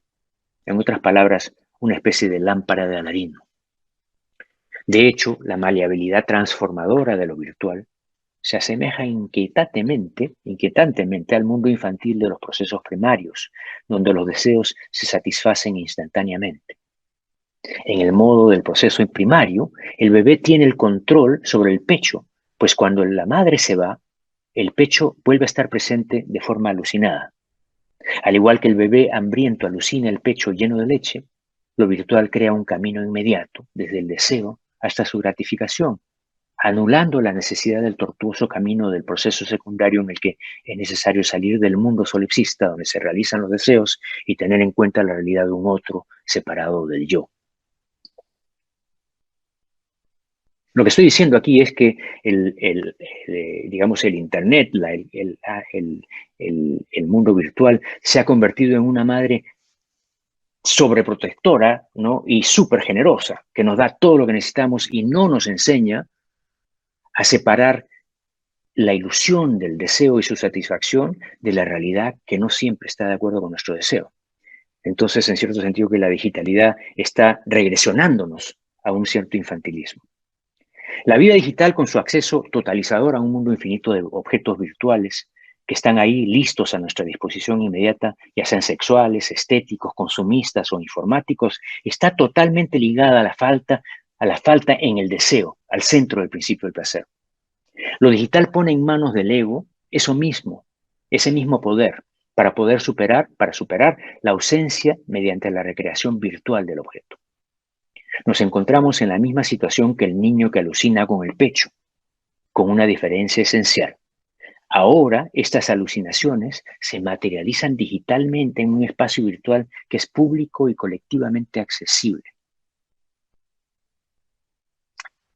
El placer y el deseo, aunque a menudo de manera inconsciente, le infunden energías eróticas a nuestras interacciones digitales. Esta esfera erótica oculta explica por qué incluso en medio de nuestras relaciones más íntimas, a veces no podemos esperar a volver a la pantalla. Cuando nuestras experiencias con los demás en el ámbito físico no nos dan la dosis adecuada de placer, corremos de vuelta a lo virtual, donde siempre podemos contar con la omnipotencia erotizada del yo. Nos alejamos de lo que tenemos delante mientras nos imaginamos lo que está ahí esperándonos. La potencialidad pura de lo virtual es fuente de una poderosa seducción, en la que la fantasía y el deseo se activan a través de la promesa de ver y por tanto tener lo que queramos. No es que queramos más a nuestros dispositivos digitales que, por ejemplo, a nuestros amigos o a nuestros padres, o que lo que ocurre en ellos sea más importante para nosotros que lo que ocurre a nuestro alrededor. Más bien, el vínculo que crece entre nosotros y lo digital anula los vínculos que tenemos con la realidad empírica y con nuestros seres más cercanos y queridos. Pero no es como amar tu carro, incluso de forma obsesiva. Se trata más bien de un apego a un objeto material diferente a cualquier otro. Una cantidad enorme de libido narcisista brota de esos dispositivos, llevando una carga psíquica eléctrica que supera el tedio que experimentamos en lo cotidiano. Lo digital nos llena, nos desborda con el dinamismo de su erótica oculta. Quizá por eso nuestros dispositivos digitales se han vuelto tan indispensables para nosotros como, por ejemplo, nuestras manos o nuestra boca. Privados de esa energía virtual, nos enfrentamos de forma catastrófica al retorno del vacío reprimido. De repente y sin previo aviso nos encontramos en el precipicio de una carencia con la que ya no sabemos lidiar. Cuando perdemos nuestro celular, por ejemplo, tenemos la sensación de que algo fundamental en nuestra subjetividad se ha borrado. Sentimos que un miembro ya no está. Una vez que toda nuestra información se ha perdido y nuestro mundo en el bolsillo se ha desvanecido, nos enfrentamos de forma catastrófica a una poderosa descarga de negatividad provocada por el retorno del vacío reprimido. Ya sea en la compulsión desesperada de las compras en línea, o en la pornografía, en Internet, o en nuestra navegación sin sentido por la red, o en la comprobación de los likes que tenemos o de los chats pendientes, lo virtual nos proporciona la novedad incesante de sus ofertas que pretenden desterrar el vacío y transportarnos a otro lugar. Estamos en una búsqueda interminable para evitar los espacios desolados, para reconectar con la vivacidad y el deseo, para perdernos de nuevo en lo erótico.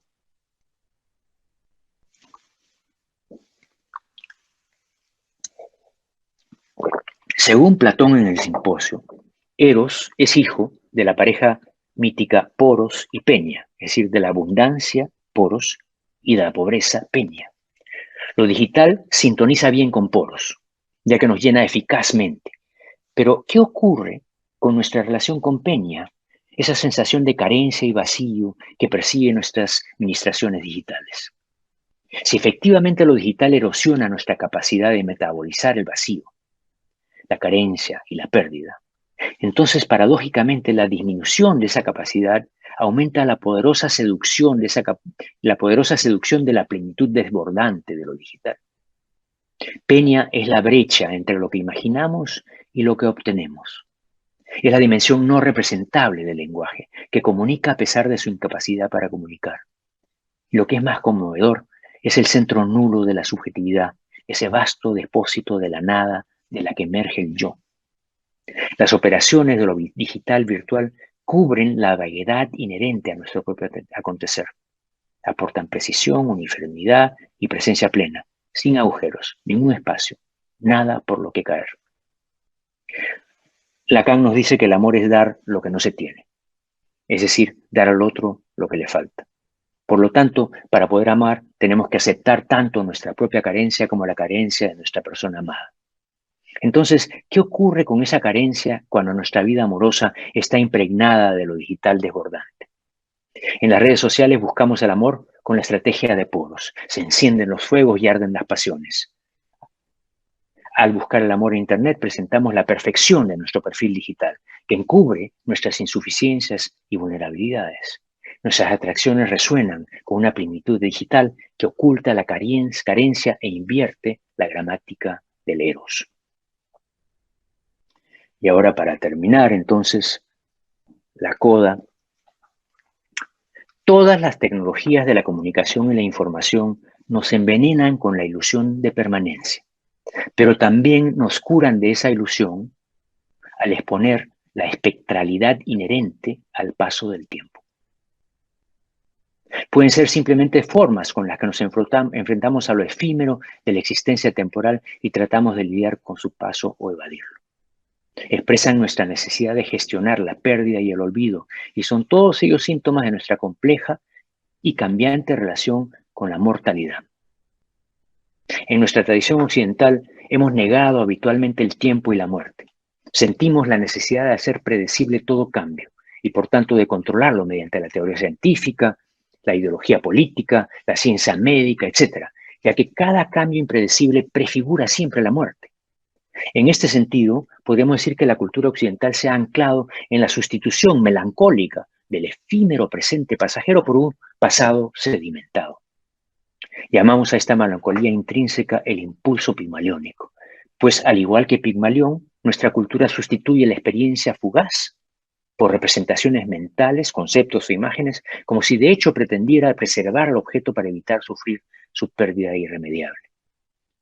Con el mundo virtual estamos aprendiendo a convivir con los simulacros virtuales y su temeraria e imprevisible promiscuidad. Las resonancias con las pasiones y las emociones comienzan a reverberar de maneras nuevas, imprevisibles y rizomáticas. La expresión emocional en la red, a veces auspiciada por el manto de invisibilidad y anonimidad disponible en ella, está abriendo ámbitos de significado compartido que antes no pasaban de las paredes de un entorno familiar o del armario de la propia mente inhibida. Modos de pensamiento que han sido relegados a los márgenes de la cultura moderna comienzan a activarse. Y la potenciación de la espontaneidad, sea cual sea la forma que adopte, ya sea natural, artificial o un híbrido de ambas, bien puede servir de campo de entrenamiento para lo que está siendo nuestro futuro posthumano. Lo digital nos arroja una realidad dinámicamente cambiante que nos exige un pensamiento diferente que reconozca explícitamente la muerte como una carga ineludible de las criaturas del lenguaje capaces de pensar. Hace que pensar y representar sea una forma de duelo. Y sin embargo, con lo digital, todo está siempre mediado por alguna forma de pantalla, lo que adormece nuestra relación con la temporalidad y afecta nuestra capacidad de abrazar más plenamente el flujo del tiempo. Nuestra capacidad de controlar y manipular digitalmente el tiempo bloquea nuestra conciencia mortal y a menudo nos impide alcanzar la realidad. Pero entonces, ¿qué efecto tiene la revolución digital en nuestra relación con la pérdida y la desaparición de las cosas? ¿Cómo mejora nuestra relación con la temporalidad? Y por el contrario, ¿cómo nos adormece ante la muerte? Ok, gracias. Ahora sí podemos conversar.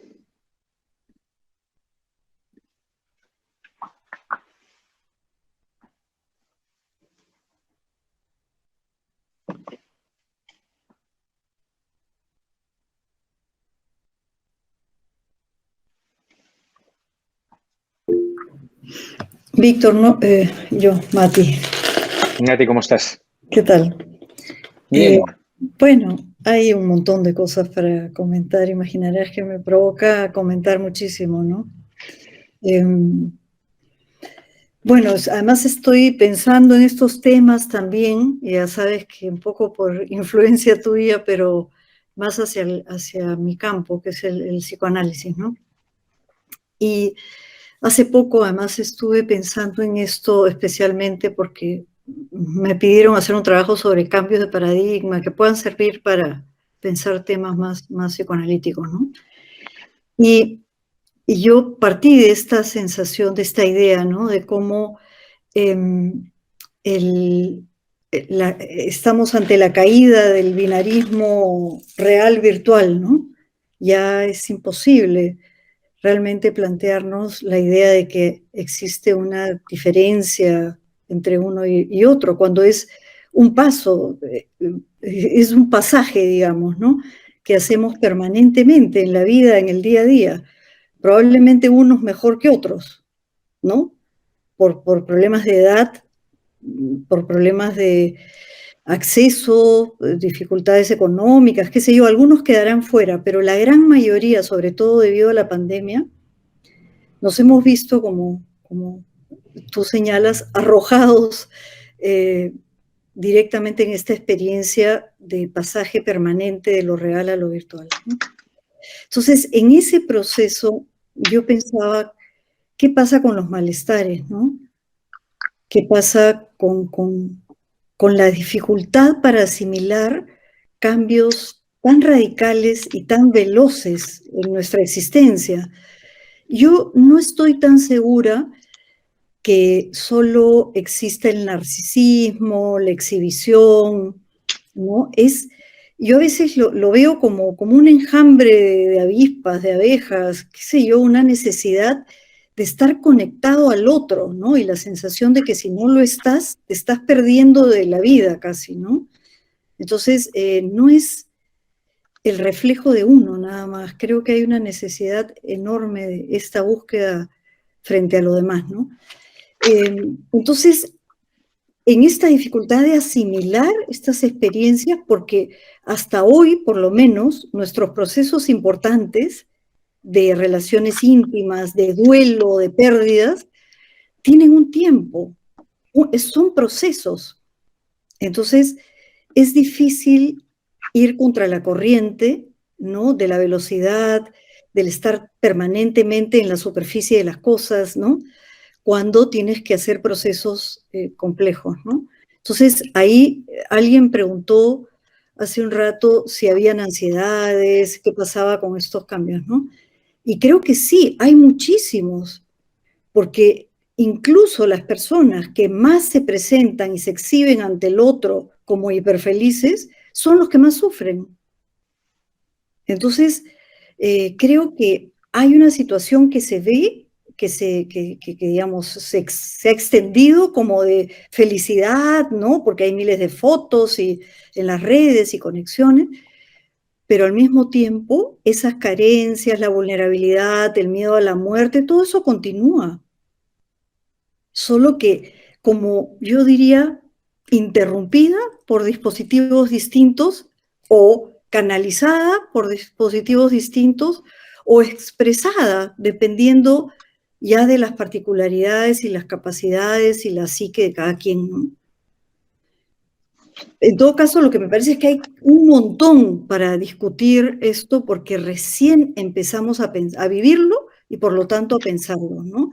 Por supuesto, Freud no podía haber explicado nada de esto, ¿no es cierto? Entonces, Claro. Creo que hay que abrir un campo que está interesantísimo para pensar estas cosas, ¿no? Correcto, sí. Bueno, estoy de acuerdo contigo de que el narcisismo obviamente es uno de los múltiples fenómenos psíquicos que son relevantes para la discusión. Yo simplemente estaba usándolo como puente, porque pueden haber muchos otros puentes, como tú estás diciendo, el duelo, por ejemplo, ¿no es cierto? Como ese proceso se transforma, bueno, las ansiedades que tenemos, pero todo a mí me parece, todo lo psicológico se reduce a nuestra relación con la muerte. Así puedo ser reductivo tal vez, ¿no? Y eso podría ser criticado, pero me parece que una de las cosas que la tecnología siempre ha estado de alguna manera modulando para nosotros, ya sea como negación o como ampliación, ¿no? Es la muerte, es nuestra mortalidad, es la temporalidad del tiempo. Uno podría pensar en lo que ha pasado en los 2500 años de nuestra tradición occidental de pensamiento, ¿no es cierto? Que hemos aprendido de alguna manera con Platón, o bueno, con la forma como hemos aprendido a Platón, no necesariamente Platón tiene que estar de acuerdo con cómo ha sido asimilado, pero esta visión dualista, esta visión en la que hay un mundo perfecto y un mundo que es una copia imperfecta, ¿cierto? De alguna manera eso es un intento de agarrarse de lo atemporal, de negar la temporalidad, lo efímero, ¿no? Entonces, de esa manera uno puede decir que la tecnología en general ha tenido esa tendencia en nuestra cultura, pero que ahora con la digitalidad, y este es el punto que me parece interesante, que la digitalidad hace imposible que sigamos por ese camino. O sea, la misma tecnología está hackeándose a sí misma, ¿cierto? En ese intento. O tal vez está mostrando ambos lados. Por eso es que dije al principio que es un fármaco, ¿no? La tecnología tanto nos puede abrir, conectar con la muerte, como negarnos la muerte y hacernos ciegos a ella. Entonces, a mí me parece que en última instancia la importancia de esta reflexión psicoanalítica de la digitalidad, ¿no? Tiene que ver con nuestra reevaluación de nuestra relación con las cosas en el mundo empírico, en el mundo temporal, en la inmanencia de lo cambiante, ¿no? Cosa que tenemos que aprender a pensar de otra manera. Entonces, a mí me parece que todos los criterios que tenemos, que nos hacen pensar que, por ejemplo, tú estabas diciendo, el proceso del duelo, tal vez, ¿no es cierto?, ha sido interrumpido.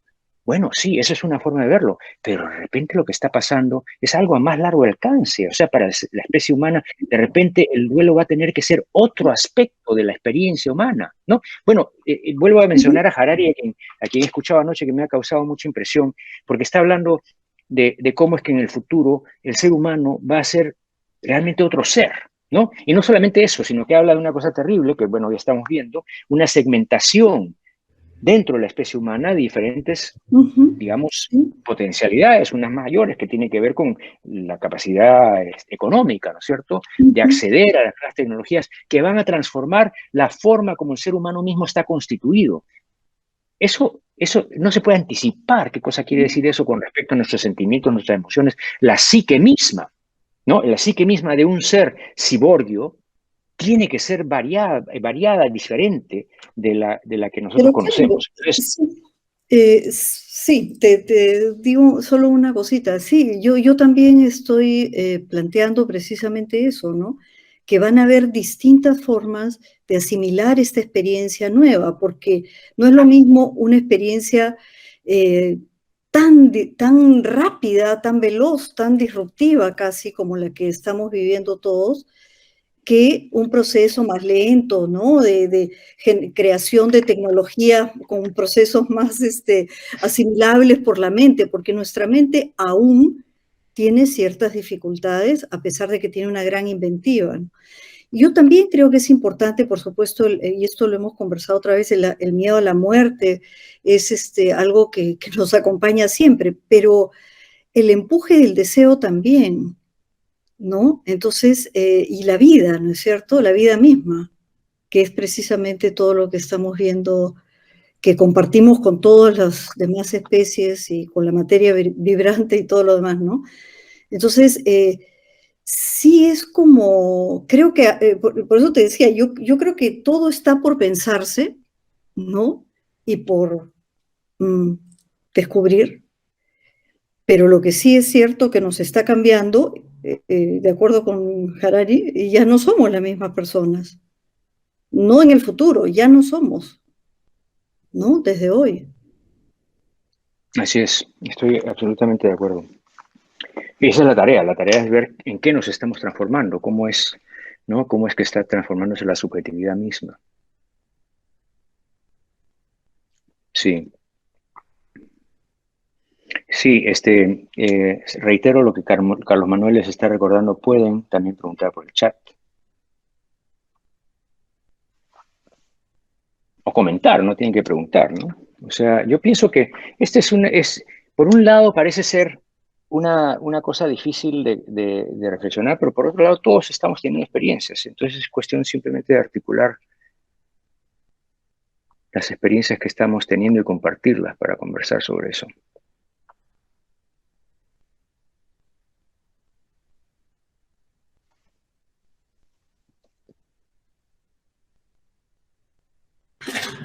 ¿Qué tal? Hola Víctor. Hola Sebastián, ¿cómo estás? Me quedé pensando un poco lo que decía Mati, del cambio de paradigma, ¿no? Y pensaba lo brusco que ha sido esta experiencia, bueno, de la pandemia, con todo lo que implicaba para paradigmas laborales, educativos, ¿no? Y pensaba en otros países, otros lugares donde no ha sido tan fuerte como lo podemos haber sentido acá, ¿no? Pensaba sobre todo en temas de educación básica, escolar, ¿no? Lo fuerte que ha sido pasar a la virtualidad y lo duro que ha sido para docentes estos cambios de paradigma, de pasar de un manejo de aula, de pensar la educación desde una cosa presencial, con todo lo que eso implica, a una cuestión virtual donde, bueno, tú has enseñado en la virtualidad, creo que quienes hemos llevado algún curso, hemos dictado, sabemos, hemos sentido esa diferencia, ¿no? Y me ponía a pensar en lo brusco que ha sido y en las resistencias inconscientes y conscientes que se ha despertado, ¿no? Bueno, hay muchas historias sobre eso, pero creo que me ponía a pensar en esto, en las resistencias, ¿no? En las resistencias de regresar a la normalidad, como se escucha a muchas personas, ese deseo, ¿no? De regresar a una cuestión presencial. Y me ponía a pensar qué había también en este deseo. Bueno, se mueven muchas cosas, ¿no? Pero este deseo de regresar a lo presencial, ¿no? Como este gran anhelo de, no sé, todavía estoy dando vueltas, pero lo siento mucho a veces en docentes escolares, el regreso a lo presencial como este regreso donde tal vez ya no hay regreso, ¿no? Como un poco lo que planteamos, estamos frente a un cambio de paradigma inevitable y es pensar cómo poder conciliarnos con ese cambio sin perdernos en el espacio y que no se note tanto, no sé si llamarlo solamente brecha generacional, pero otras cosas que se ponen en juego, ¿no? Entonces pensaba en eso, ¿no? Quería poner el tema esto de las resistencias y esta vuelta a la, entre comillas, presencialidad que estamos, bueno, viviendo también ahorita un poco a poco, ¿no? Bueno, es comprensible, yo pienso, ¿no? Que tengamos resistencias ante algo, primero, que nos incomoda porque nos saca de nuestras estructuras familiares y desconocido, y que por lo tanto amenaza todo aquello que nos ha constituido. Entonces, claro, la resistencia es comprensible. Por eso a mí me parece que es importante lo que mencioné al principio, que hay que ver, estar consciente, obviamente, de aquellas cosas que se pierden y a las que queremos regresar. Y esa a mí me parece que es la tarea del maestro ahora, sobre todo el maestro predigital, de tratar de conservar algunas cosas que conoce, ¿no es cierto? Y que puede ser que se estén de alguna manera transformando o perdiendo en la digitalidad para ponerlo como tema de discusión, como un objeto de reflexión. Pero por otro lado, ¿no? Aparte de ver los peligros de la digitalidad, porque es un veneno, podemos decir, ¿no? También tratar de descubrir lo que es más difícil, cuáles son las virtudes que tiene este cambio, estas nuevas perspectivas, qué cosa abren, ¿no? Y para eso es necesario, pues, perder en cierto sentido esa necesidad de volver. Y eso me parece que conscientemente uno puede estar cultivando, digamos, el reflejo, el impulso, de una vez que uno reconoce su resistencia, de tratar de ver qué cosa es lo que está pasando ahí. O sea, un ejemplo, ¿no?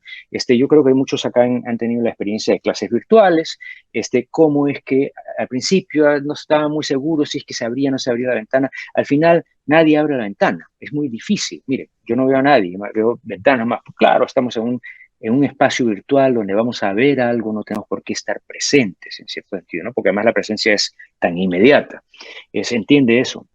Pero digamos que en este nuevo espacio, los profesores generalmente quieren hacer lo mismo que ya saben de lo presencial en lo virtual, que nunca funciona. Pero entonces comienza a reducirse una posibilidad magnífica que es la virtualidad, el intercambio virtual, ¿no? De nuestras presencias virtuales, abiertas, transparentes, ¿no? Se comienza a perder esa potencialidad porque nos resistimos a dar el paso siguiente para ver qué sucede aquí, porque nos morimos de miedo.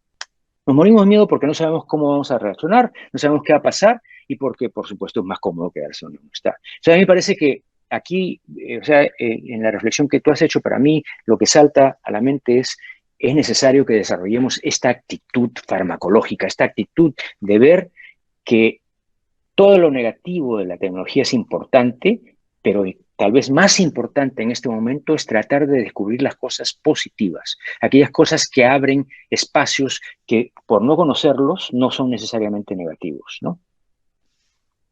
Es lo que se me ocurre de lo que tú has dicho. Víctor, hola, ¿qué tal? Hola Víctor, hola a todas. Hola, Caro, ¿cómo estás? Bien, muy bien, muchas gracias por la presentación, muy interesante, como siempre. Pensando un poco a raíz de lo que decía Sebastián y de lo que comentabas, hay algo que a mí me llamó mucho la atención, que comentaste hacia el comienzo de la presentación, a propósito de lo virtual como potencia, de lo virtual como fármaco, y a propósito de del concepto de la pérdida, ¿no? De esta pérdida que todos hemos sentido, que todos hemos vivido, me puse a pensar un poco en qué consiste esta pérdida, ¿no?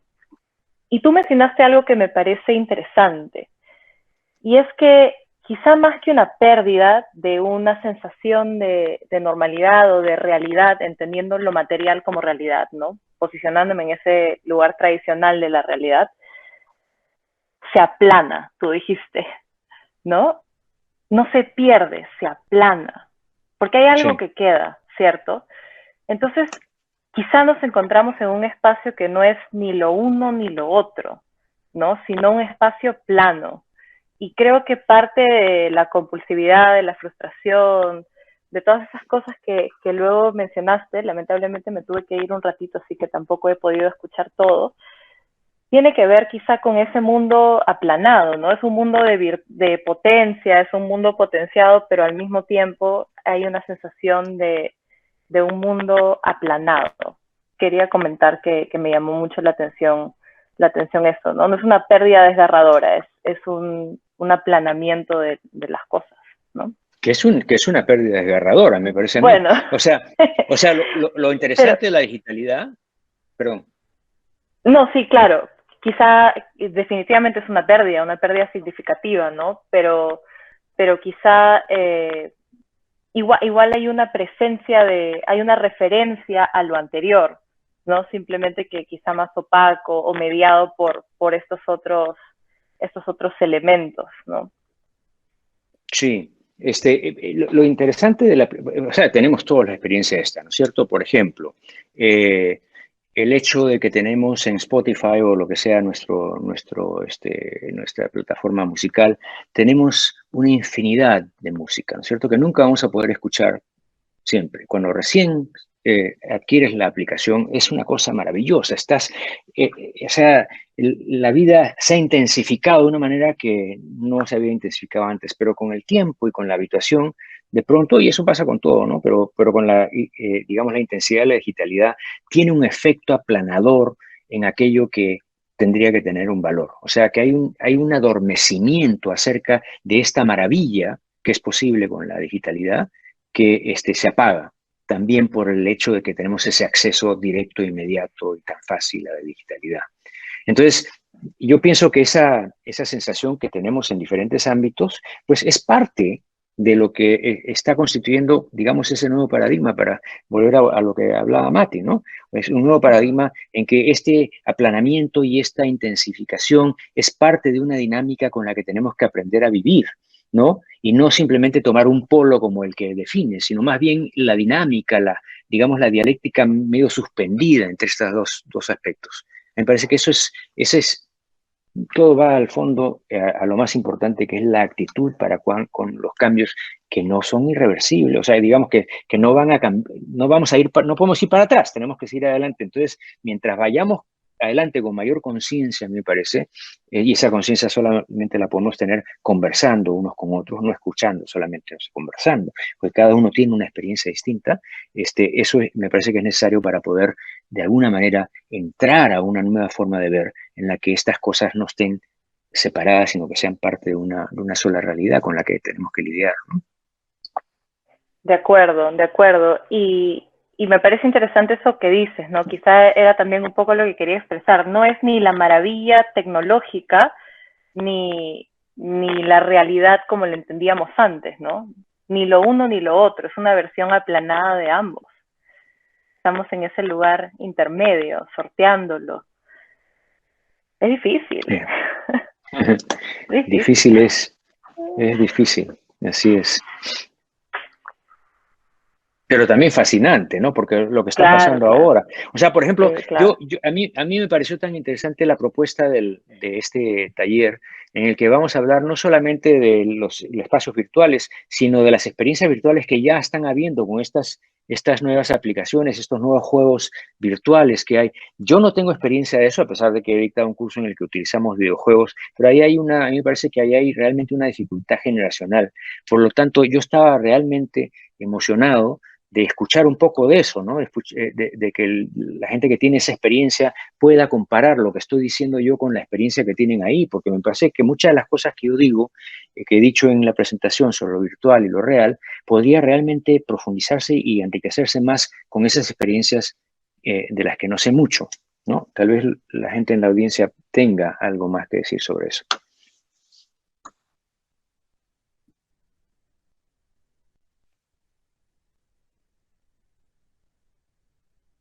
Bueno, y si no, pues entonces nada, lo dejamos para la próxima vez, ¿no?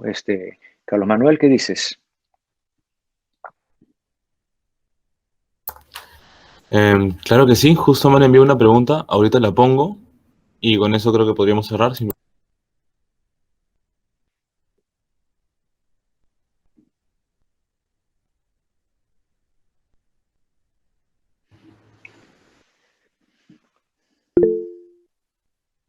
Aray, qué buena, qué larga, anónimo, me gusta eso, ¿no? O sea, la anonimidad de la digitalidad. Jean-Luc Picard, capitán del Enterprise, decía, el amor empieza como una ilusión para luego convertirse en algo más real. Enamorarse de una creación digital es definitivamente una posibilidad. Sin embargo, podemos encontrar una situación inversa en el sexting, ya que esta interacción a distancia primero se da la reacción orgánica real y luego después a nivel presencial podría aparecer la ilusión del amor. Es alguien de los 80s. O sea, ¿el anónimo es alguien de los 80s? Ya, interesante. El sexting, sin embargo, encontrar una situación inversa en el sexting. ¿Inversa en qué sentido?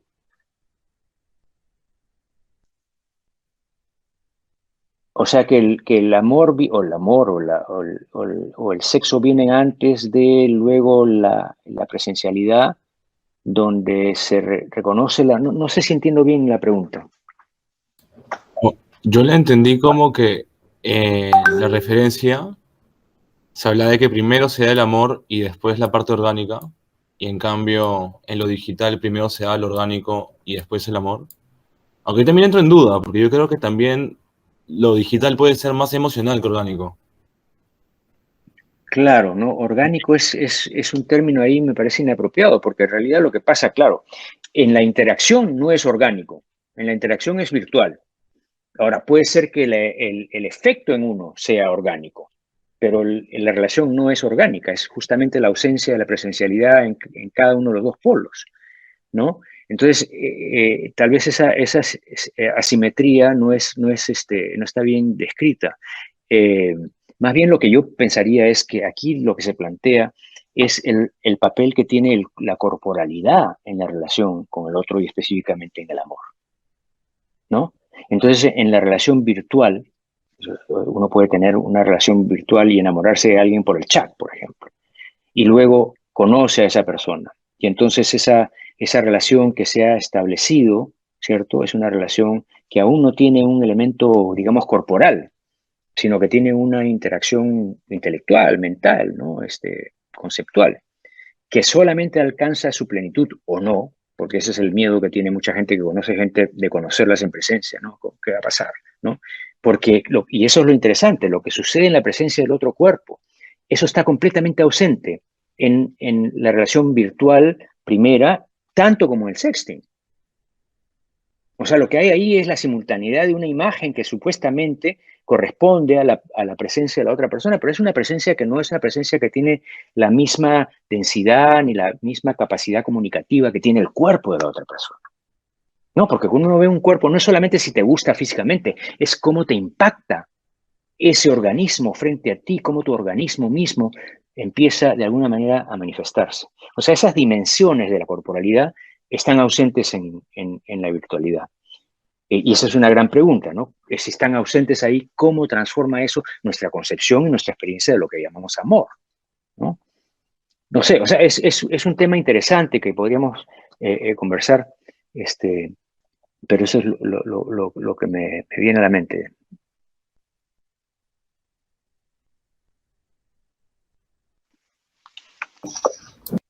Yo tengo una última pregunta, que, bueno, no sé si es la última, pero una pregunta más.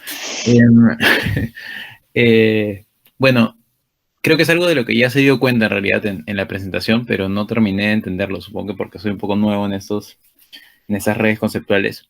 Y es, digamos, ¿cómo termina de estar articulada esta relación entre lo real y lo digital o lo virtual, ¿no? Porque, digamos, esas tres cosas, por lo que entendí, están mutuamente atravesadas, pero, digamos, ¿hasta qué punto cada una conserva su propia, no sé, su propio dominio, ¿no? O sea, pensando, por ejemplo, en los ejemplos de algo como el metaverse, ¿no? O sea, que se está planteando ahorita.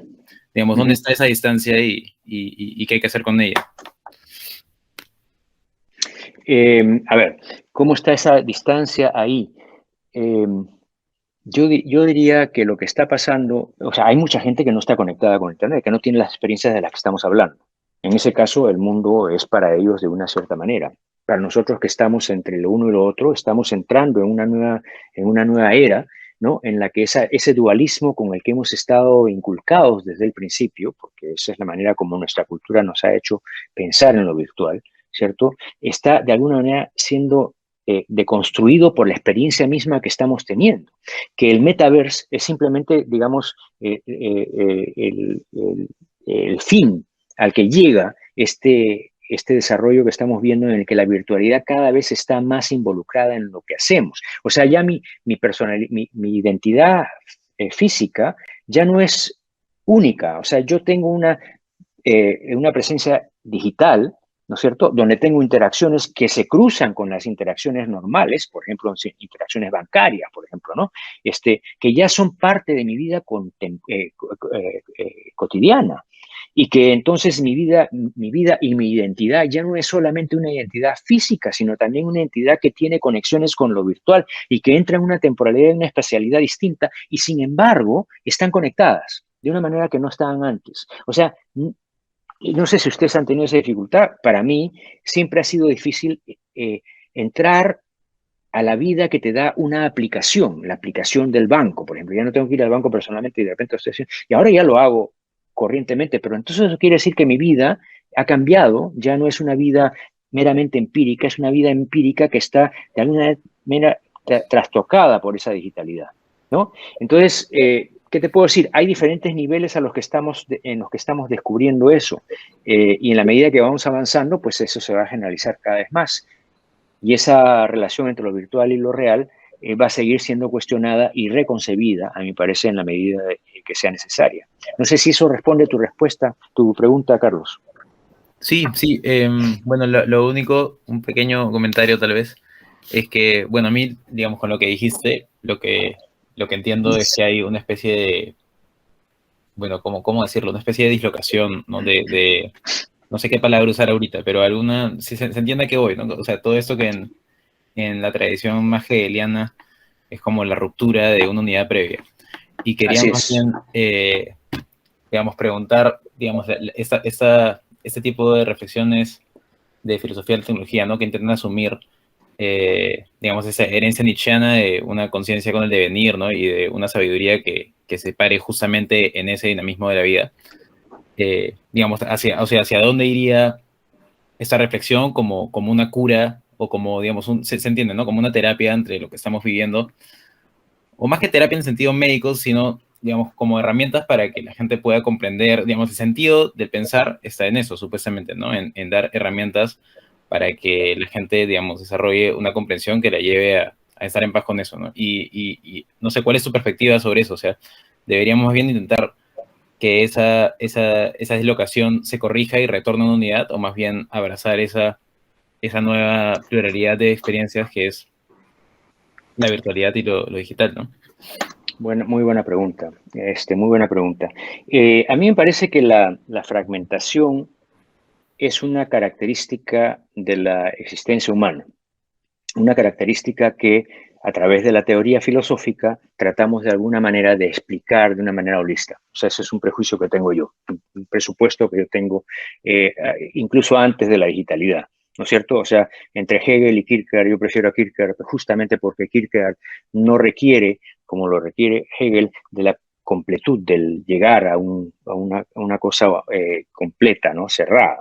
El sistema no es digamos, es una forma de negación de la fragmentariedad y la temporalidad de la existencia. Pienso yo, eso habría que discutirlo muy largo, pero en lo que tú me estás preguntando, entonces, la terapia o el método es precisamente el de tomar eso como uno de los factores con los que tenemos que lidiar, no como algo que tenemos que resolver, sino como algo que tenemos que aceptar, ¿no? O sea, que tenemos que aceptar esa fragmentación, esa limitación, esa fragilidad, esa condena al vacío eventualmente, como parte de la existencia humana, y por lo tanto que la sistematización teórica es simplemente una forma de lidiar con eso que ahora se hace insuficiente debido a que tenemos diferentes experiencias que requieren de una nueva teorización. No digo que la teorización no sea importante, pero que ya la forma como hemos concebido tenían presupuestos que ahora están siendo de alguna manera deconstruidos por la experiencia que tenemos.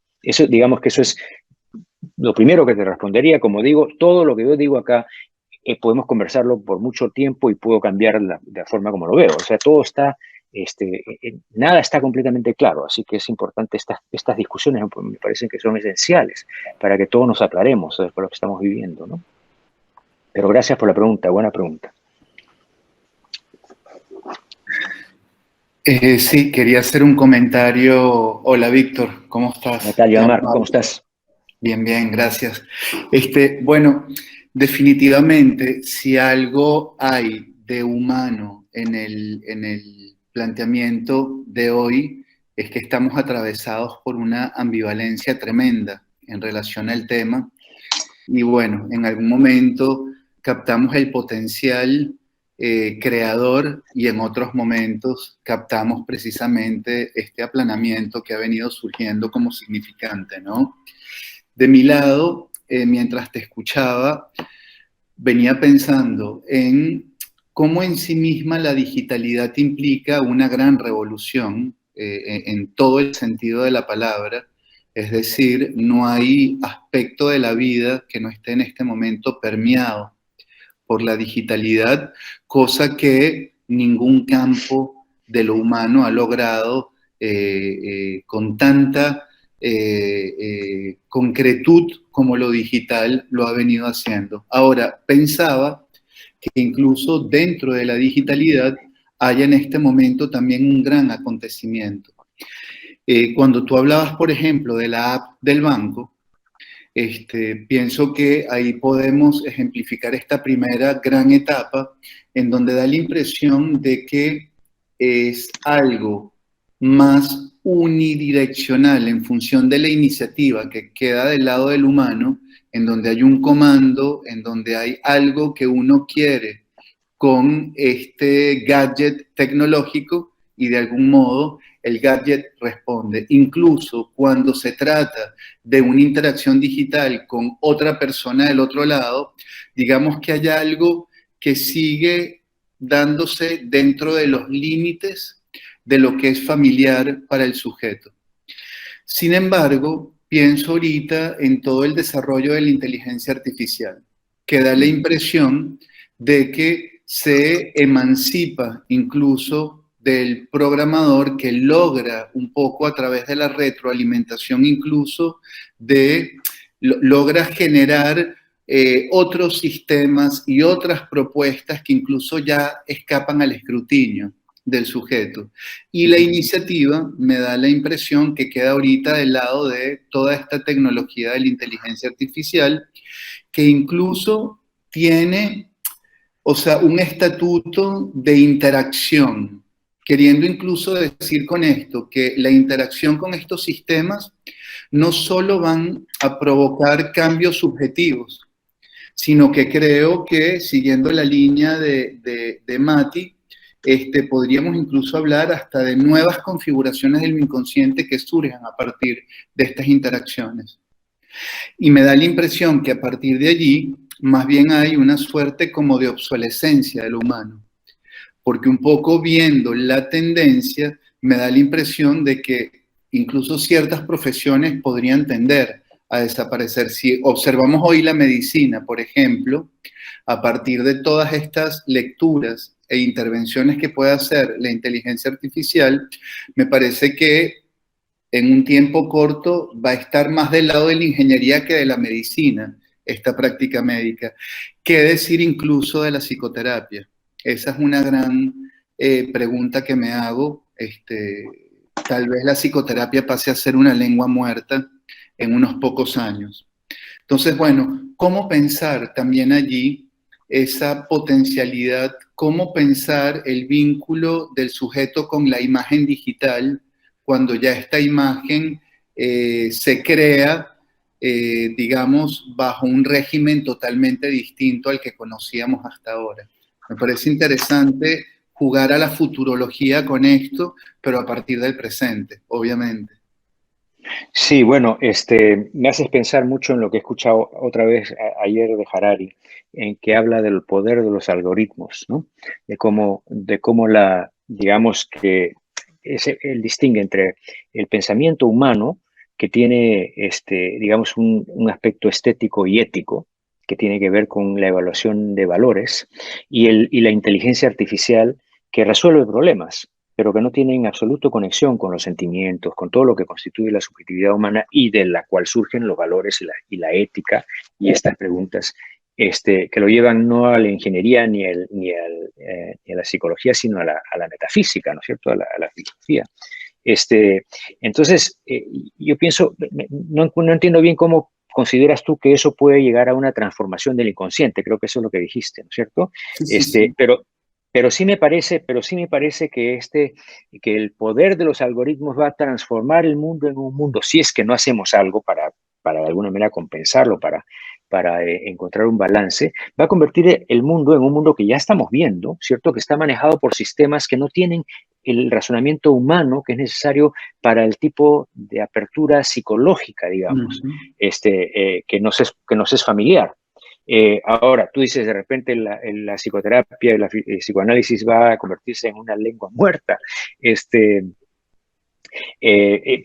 posible, ¿no es cierto? O más bien yo lo diría como que va a tener que transformarse en otro tipo de lengua, ¿no es cierto? O sea que el propósito puede ser el mismo, pero los métodos diferentes. No creo que el propósito